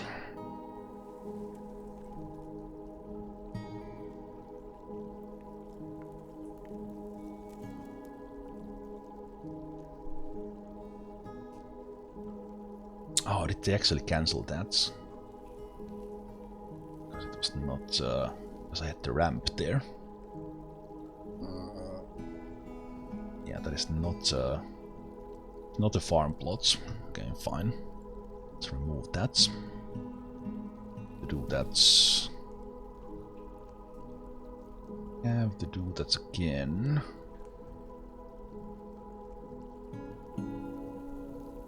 Yeah, I don't think it actually does it because I had the ramp there. Those because for that reason. Yeah, I think I might need to drop one more water in there.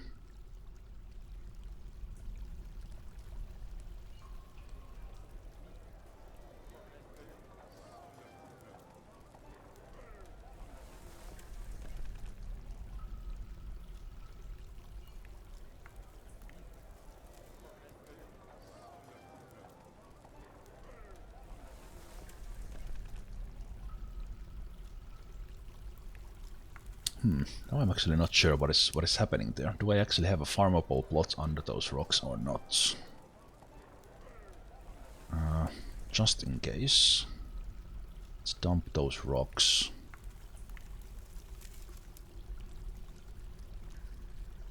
Dump these rocks away from there so I see what's going on below them.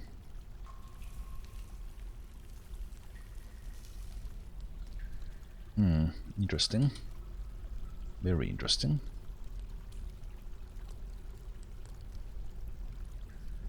Is it actually not giving me farmable plot there right now? Ah.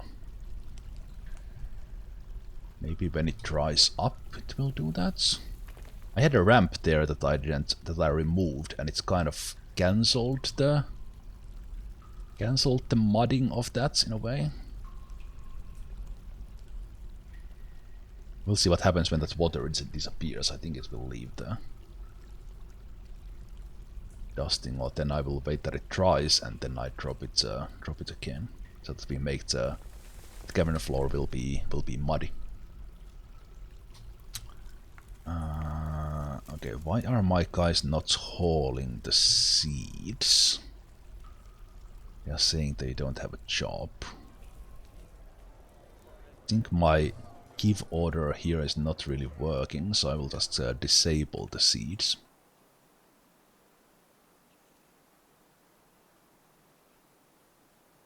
Disable the seeds completely. Yeah, that seems to be doing it. Maybe because I didn't have barrels allowed, the give order was not working because the stuff was in barrels.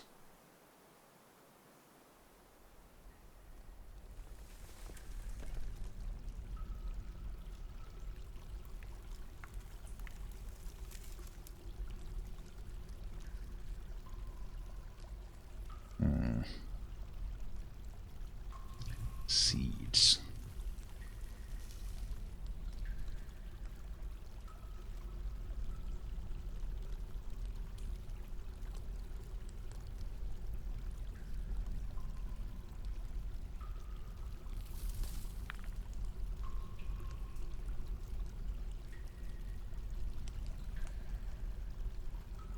Why did you bring a barrel in here? Because I forgot to disable this, that's why. I think I did, but that setting actually keeps on resetting. It's really weird.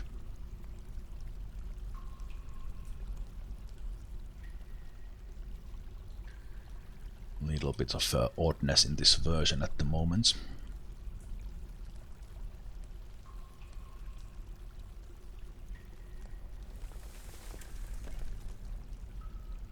Okay, let's see if you can actually get those in the right place. Seeds in barrels is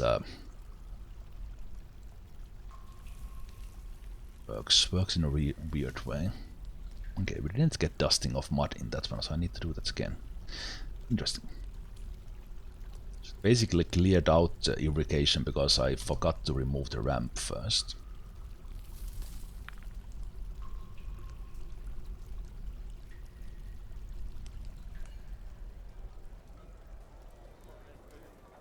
Yeah, now we have dusting of mud there.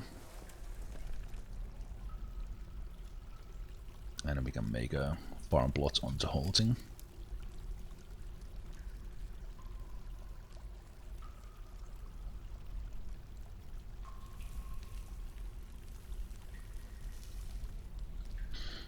Good. I will start farming only plump helmets on this other one. Which you can do all year round. And then the other one I will have pigtails and then either cave wheat or sweet pods in the spring.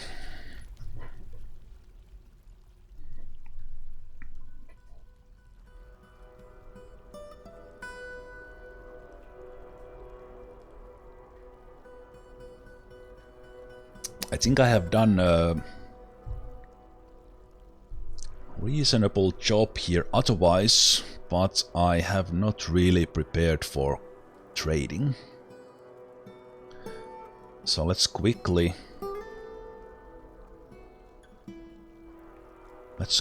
do some rock crafts, just generic ones, and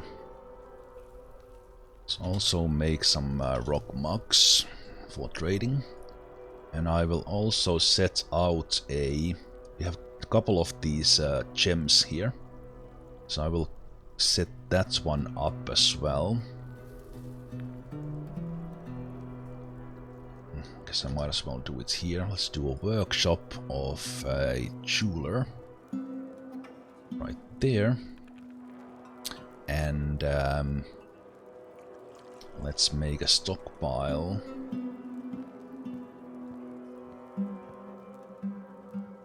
Stockpile for gems. I usually separate the rough gems from the cut gems, so I think I will do it here as well. Let's do rough gems there. Gems rough or uncut. Then let's make a stockpile. We'll see how we use this, but let's just make it there. Gems cut. Gems cut gem. I will just put the cut glass, cut stone there, even though I very rarely actually use them.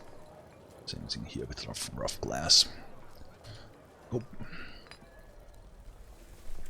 They will start collecting all the gems we have found in here. They actually also go to bins. So they will have quite a lot. So but then let's just have cut gems on repeat. Everything we have found so far, someone will start and cut. We can trade those or do some other stuff with them. We'll see.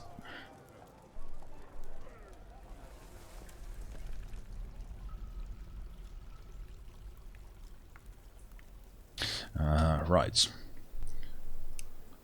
I still have only my one farmer. The thing is, will I make? I did get the doctor. Doctor is not doing anything else. So I'm thinking that I could maybe make the doctor start learning farming as well. Or will I wait for the next? I will wait for the next migrant wave and see if we get more planters. Yeah, I will do that.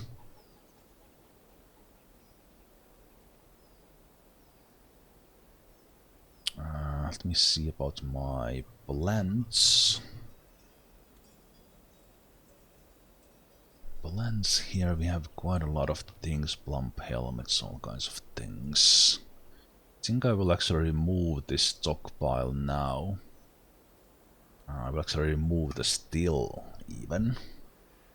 Start getting these foods and stuff down below. Drink stockpile really should go into this room, I think. Yeah, let's make this one slightly bigger for now.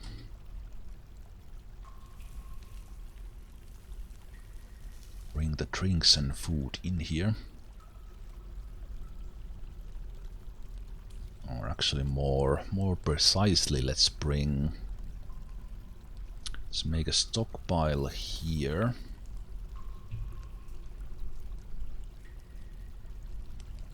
Here for all the plants. Not gonna separate them right now. You could do like a provable plants, but that requires kind of quite a lot of micro in there. So this is plants. Then we'll make a stockpile here for barrels and pots. We take the furniture and we'll take barrels and large pots, so basically whatever the kitchen and still need. And we'll do new kitchen.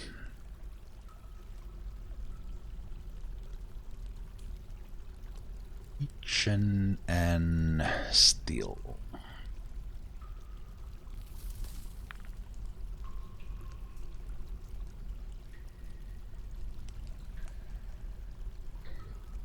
And then at some point I will need a butcher, so we'll be kinda in this area.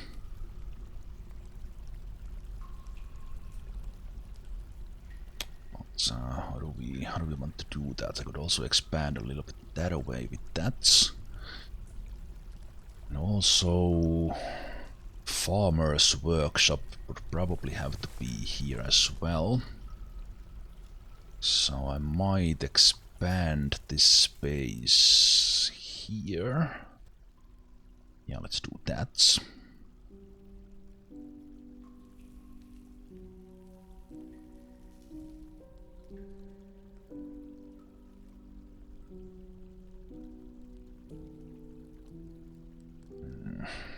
I have to think about that layout a little bit.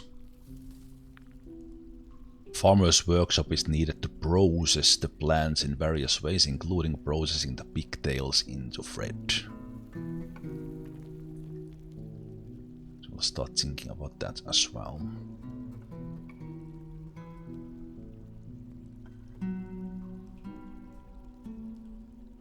Just for now, we will have farmer's workshop here, so that we have it in place. The doctor should also be a butcher. That is quite common work combination. Oh, some bee chicks have hatched.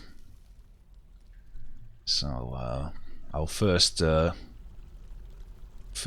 bee chick explosion has already happened, and with the things that give birth, the offspring is assigned to the pasture automatically, but things that hatch are not.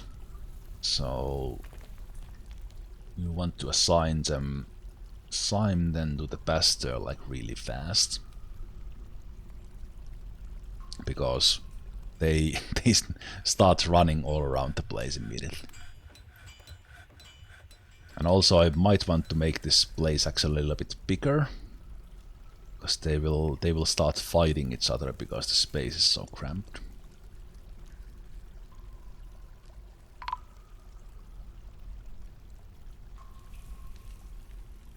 Oh, I actually forgot to make the depot. Hopefully these guys actually don't run away. I was thinking about that as soon as we hit autumn, but I actually forgot it.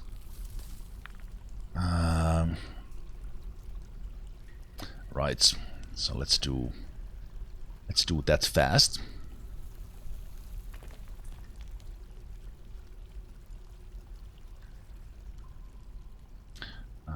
I think I will right now place it. Actually, because they don't have a wagon, I could have the trade caravan they could just walk down in here. If I just made the trade depot like wherever, like in here. I think I will just make it outside for now. Yeah, I think I will. Just make it very, very fast. Oh, it's separating. There we go. Let's have the trade. I will move this actually away from here soon-ish. Let's just place it there. Of both sides. I will move the carpenters inside actually, and this wood stockpile can go as well.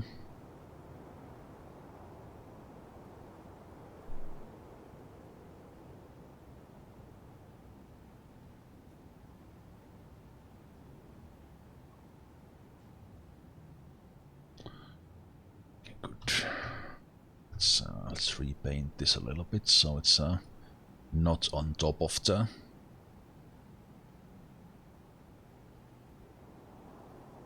great depot there.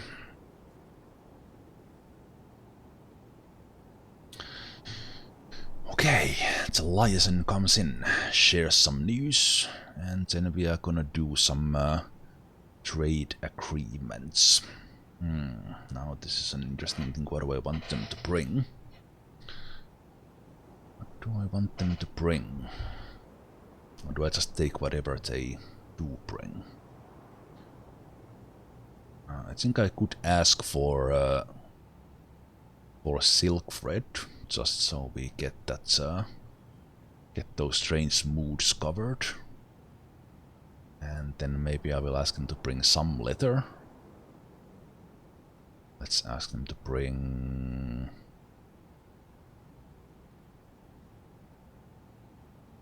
let's make it water buffalo.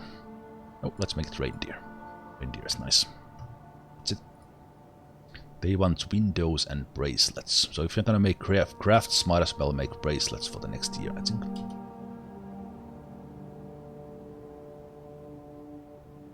Also, I need to cover these.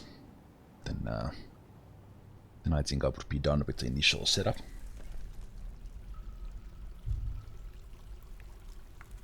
Did we get even more?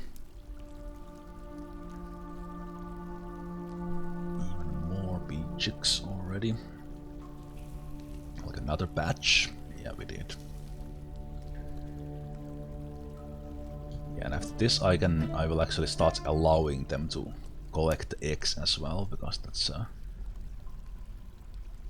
lot of them.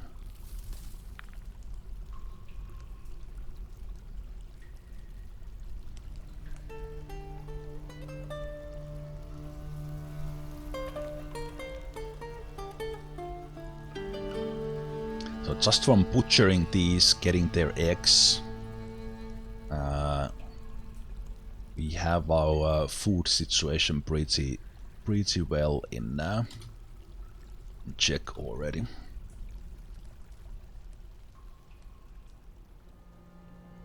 The merchants are in, unloading their goods.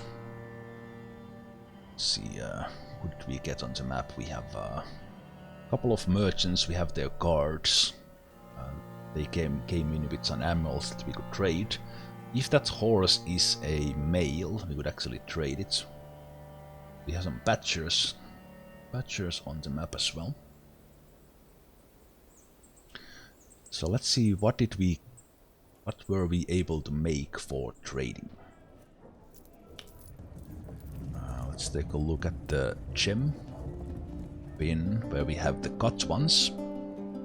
So let's take that one here. Let's take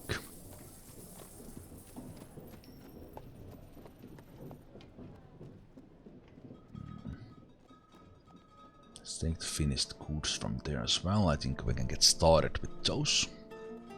I could very easily just trade the blocks as well. That is kind of a simple way to get stuff for trading as well. Pressing the wrong keys here. Scrolling up.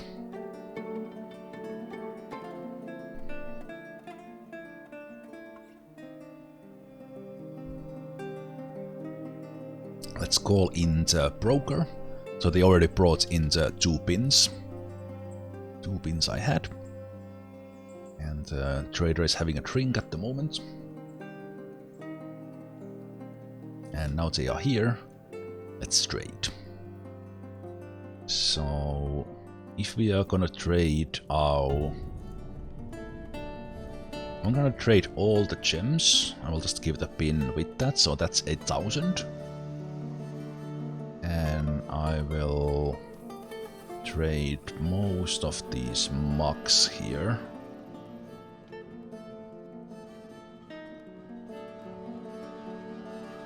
Because we can make more.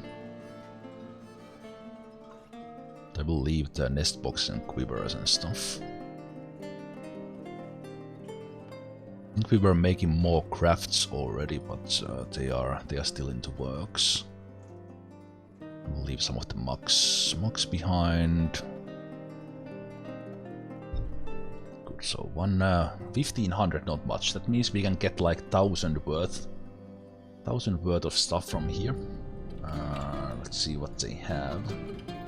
We would really need. Not interested in the instruments right now.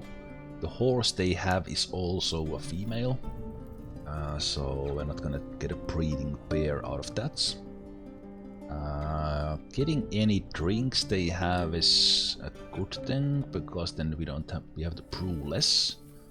And also, if I get this milk, it's quite cheap. We get extra barrel, we can make cheese out of the milk. And that is good. If I want extra pigs for mining, this would be a good place to get it, so we don't need to make them some myself. I will actually take the bronze one. Some initial armor, but that's probably not in the first priority right now. I am looking for like clothes and bags. So I will actually take... Not necessarily need the seeds, but I will take them with a bag. I will not take the sand bag. The cave weeds... Yeah, I will take that. Seeing how much do I get if I get all the pins. We can't afford them, so we'll take the leather. We'll take all this... Oh, silk cloth is very expensive. So we can't get them all. I will take the cave spider silk, as it is cheaper. And also I think that pin is actually quite expensive as well. I think these silk clothes, because we can not only turn them into clothes, but they might also be required by strange moods. Same thing with the wool clothes. Someone might need like specifically a wool cloth for their strange mood, so I want to take care of that. But this is also already getting over the value we can get, so let's see, we need to cut back at some point. I don't need meat, don't really need fish or plants right now. Thread maybe.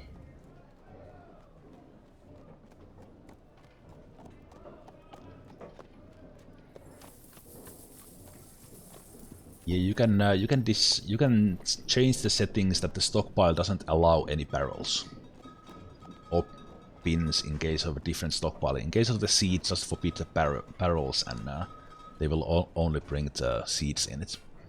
But it seems to mess up a bit if you first have the barrels allowed and then disable them, because they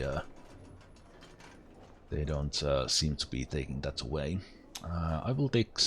well, actually, no, we don't really need the thread right now. Start getting more of those. I think those are the most important things we have. It would be nice to trade for the books they have, but we can't really afford that necessarily. Let's see if I add some more stuff from here. Can we get all of that? Nest boxes I don't want to do, the mugs. Okay, let's just trade all of these and then let's make more mugs afterwards.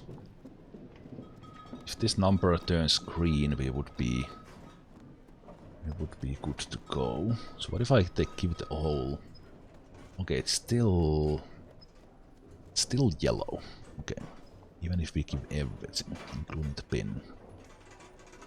Okay, so we have to drop a little bit of our stuff. Let's see, did I select anything that was particularly expensive? I think we are pretty close with the trade.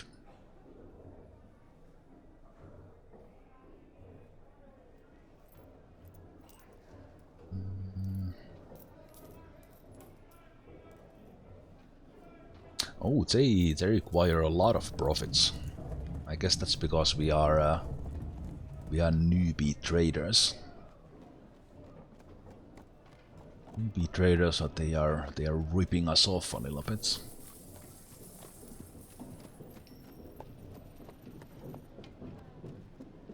They want like 100% profit or something. Wait, what? Does that even turn green? Oh shit. They want like, what, like 120% profits? What is this? They're ripping us off. Ripping us off, those bastards.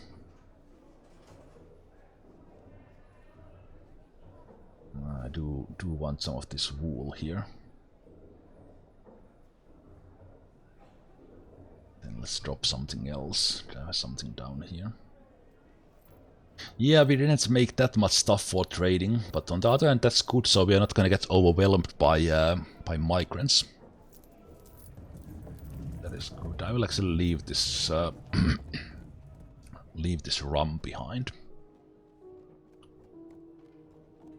Yeah, I only had like 1 point in negotiation, so yeah. Okay, but yeah, let's do that. That's fine. That is fine. The rock mugs are still being created. We can still trade again with those crafts when they are finished, before they leave.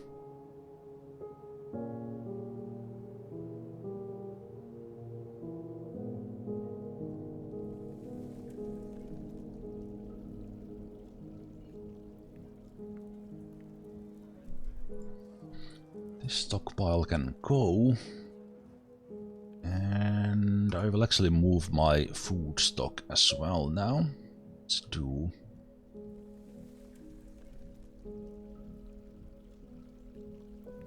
Oh, I didn't actually plan this. I was thinking of using this space into something completely different. So what we could do here is actually go up from there.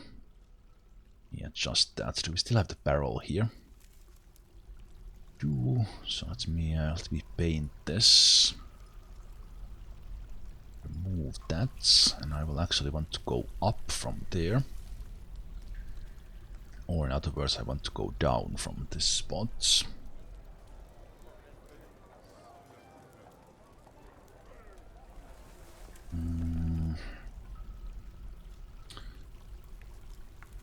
See, I'll disable that one.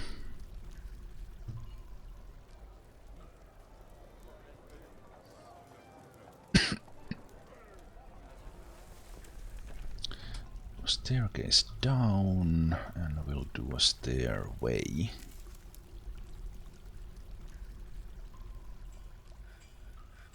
Stairway up.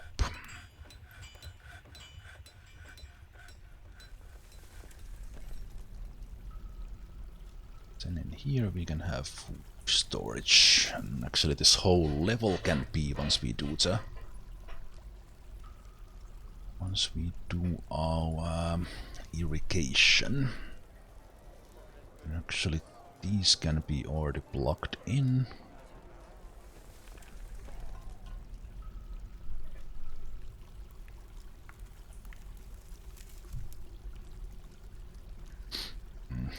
I might rethink this organization here with the foods, but let's see.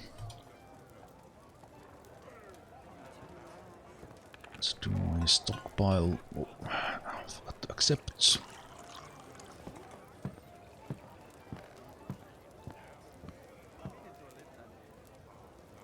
So this will be like food stock. We'll have this with food. Not prepared meals, not drinks, not seeds. Not unprepared fish. We'll set that up top. Everything else we'll organize later for this. I will probably take the tallow off here for soap making and things like that. But I think that is it. Yep.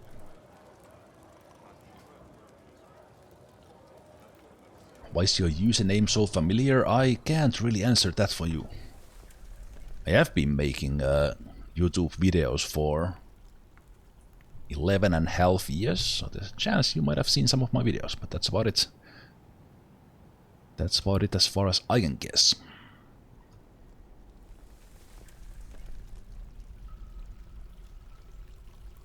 Smooth this one, and in this one we will have drinks and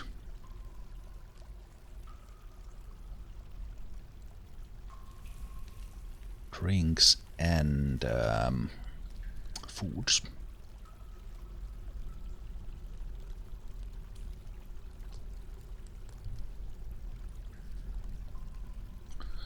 Love seeing you play DF again. I'm really enjoying the Steam version. I'm enjoying this version a lot as well.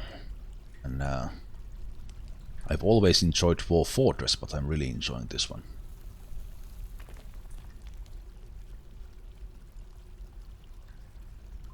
Like, I've been playing Dwarf Fortress for 15 years. I think I played my first game in like 2007, late 2007. And this has been a game I've played like at least once a year.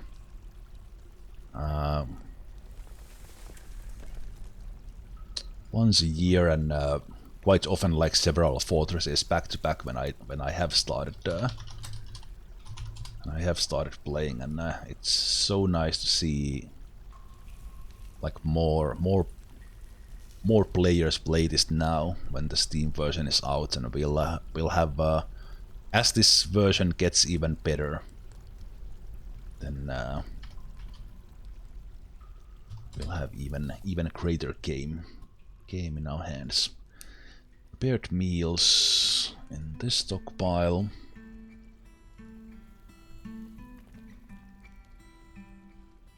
And then we'll also do the stockpile for the goblets.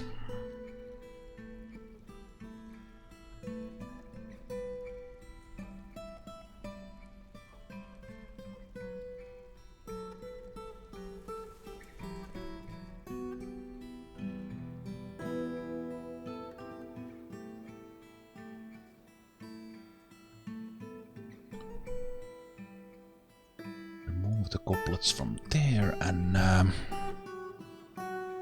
this one we will... Actually, this will be a little bit like overflow. So we'll do this, that this gives to the drink stockpile here.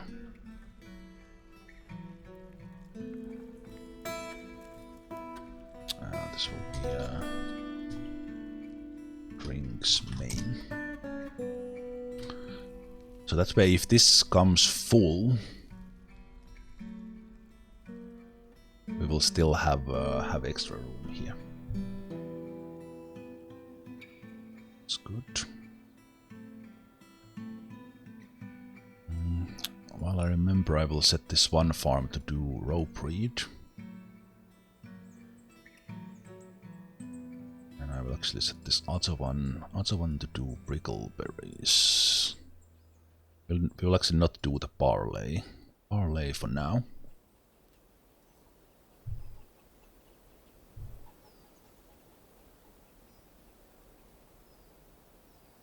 Move those seeds in a while. I think I will do the irrigation of these ones, so I don't have to worry about that later.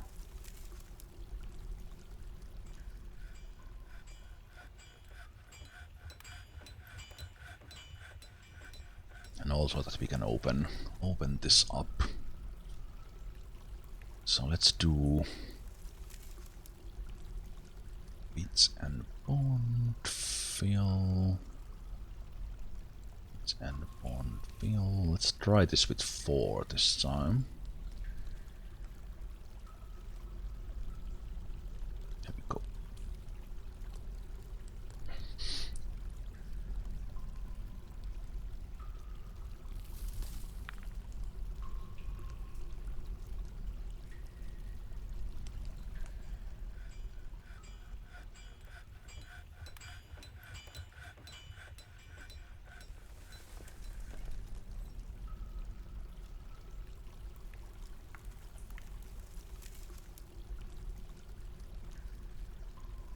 So we want to see water touching each tile at least once, so that they have the dusting of the mud, and that takes care of the irrigation.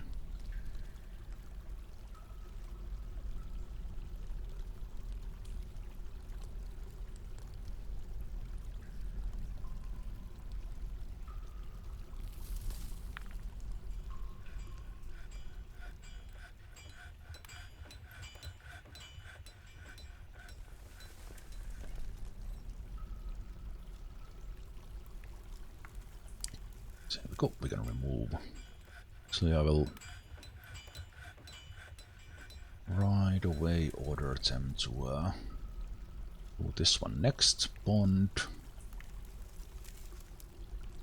Bond. Bond. And bond. Just for the future.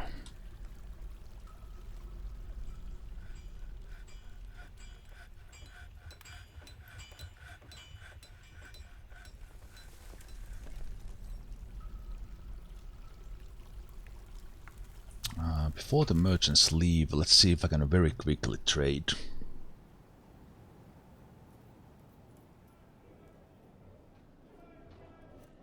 Trade some of these random things. We do haven't got gems, but we're not gonna get that. Let's see, Burrow's thrones.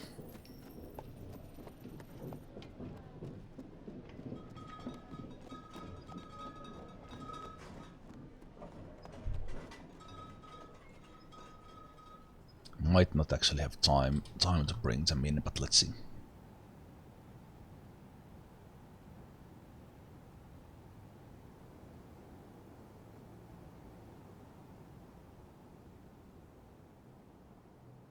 Okay. We did have time.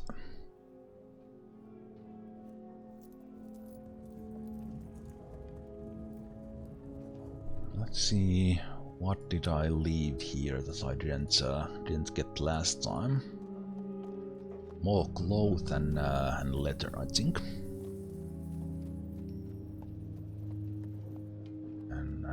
Can take the drawn rum now.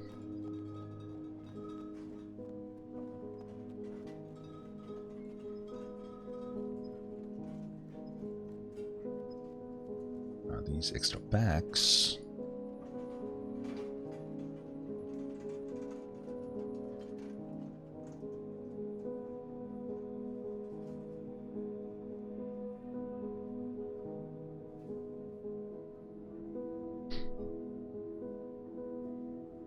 I'll take the cave spider silks because those are cheaper. The giant cave spider is a little bit more expensive. A couple of more of these wool clothes as well. I think that's about it. Let's see, a couple of cave lobsters for food. Pond turtles for shells. And yeah, let's leave the lobsters behind. That is green, so we should be able to get that. Yeah, I'm okay with that. Great. Good. Good. Got some last minute trades in, and let me just make a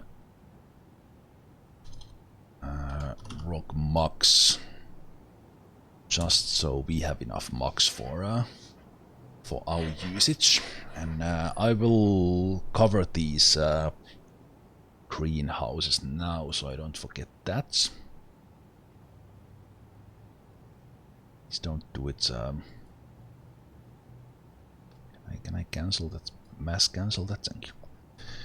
I wanted to select the material, so let's do that.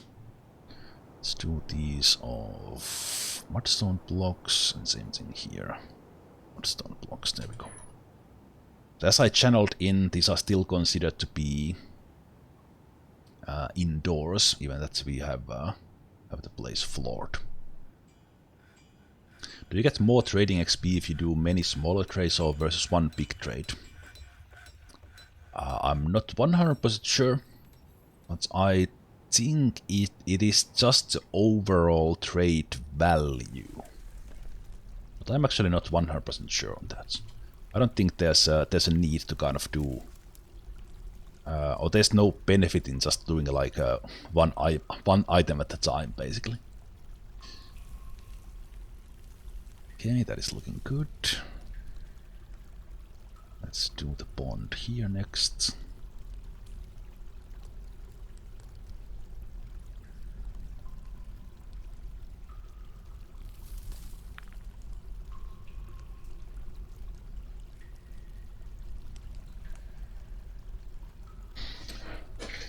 Good, good.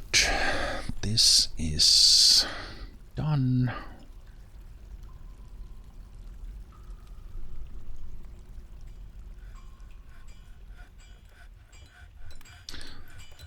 Farm plots here.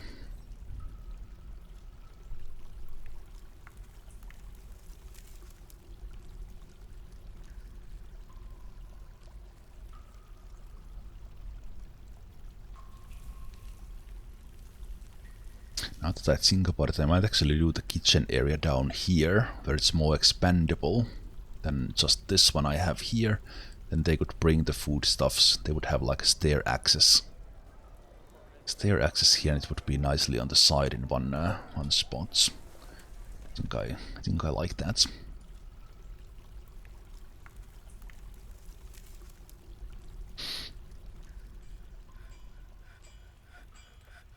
And that's the thing how I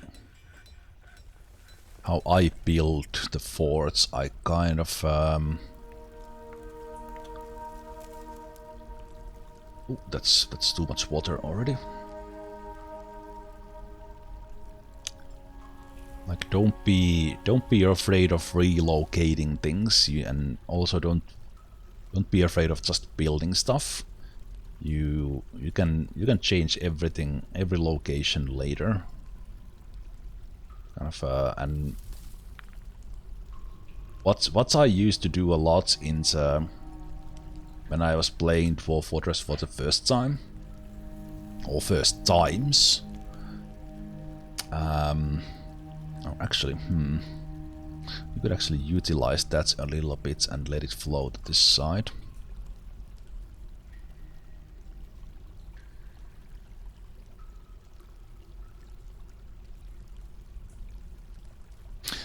What I used to do back then was like I was never happy with my start, so I kept restarting forts like all the time. And then I started embracing like just doing and dealing with whatever happens and kind of being okay with my own. Let's hope we hit that one. Thing about opening this tile here causes that we might have the water flowing to the other side, not finding the correct empty tile. Oh, there we go. Good. Now every tile has been hit with water once, so we are set. Very good. Irrigation done.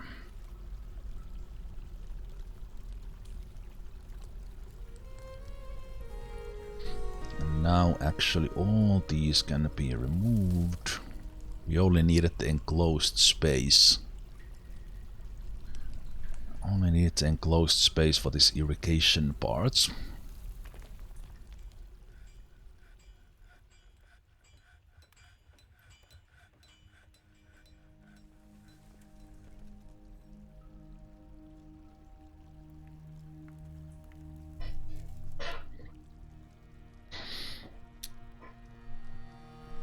Then I can build the empty farm plots there, even though I'm not gonna use them. Use them right now.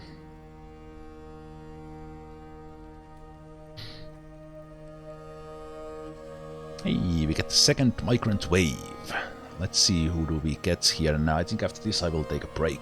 Already played way longer than I planned to again.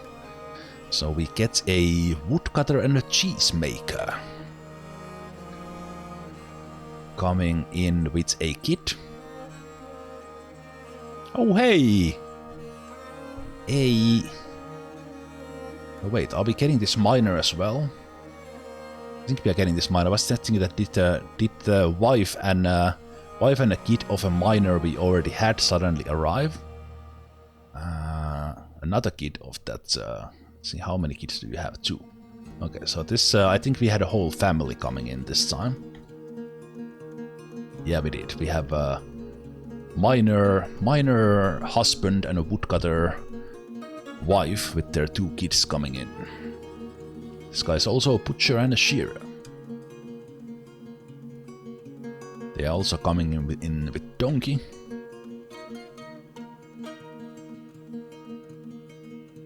And is that it? Okay. It's like we have families migrating to our place, which is nice. Hey Monagas. Okay. I think this is a good moment to take a break, and I will kind of take a notice where we are with things. Before I forget, I will build a farming fishery here. And build a stockpile for the unprepared fish that we are bringing from the outside. Fish unprepared. I'm not doing fishing at the moment, but we might. I want that to be processed here. So let's do food unprepared fish. Oh.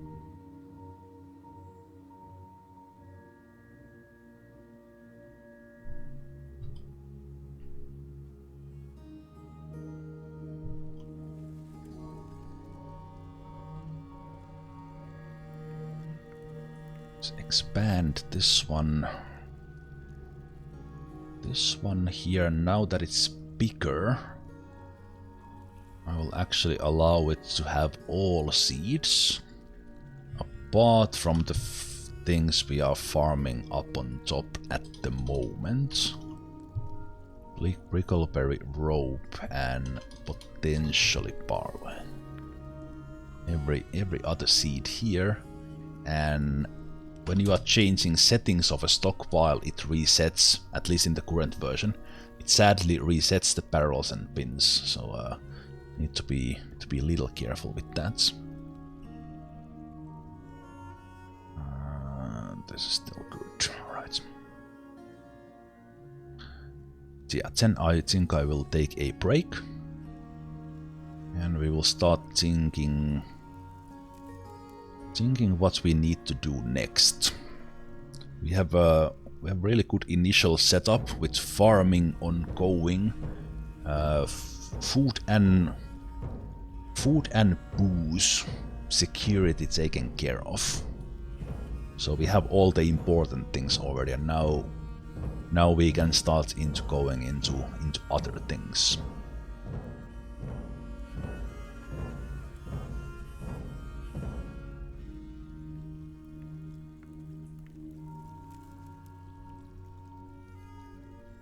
Kind of a glancing here if something pops in my mind before I go to a break. That's what do we need? I think individual bedrooms is the next thing.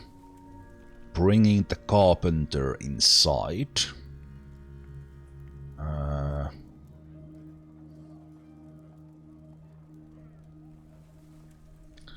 Carpenter inside, so I think we will have like wood collector here. I will collect wood from the outside. I call it collector because they will then give from here down below. Did I remove these already? I did. So we'll have that. We'll have the carpenter coming down. Yes. Into like the furniture production here, or even have a separate area for the carpenter here or something. And then we'll start making beds, we'll start making individual bedrooms, we'll start making chests and cabinets and beds. And start seeing where we mine them, what kind of bedrooms do we want to do. Yeah, I think those are the next steps.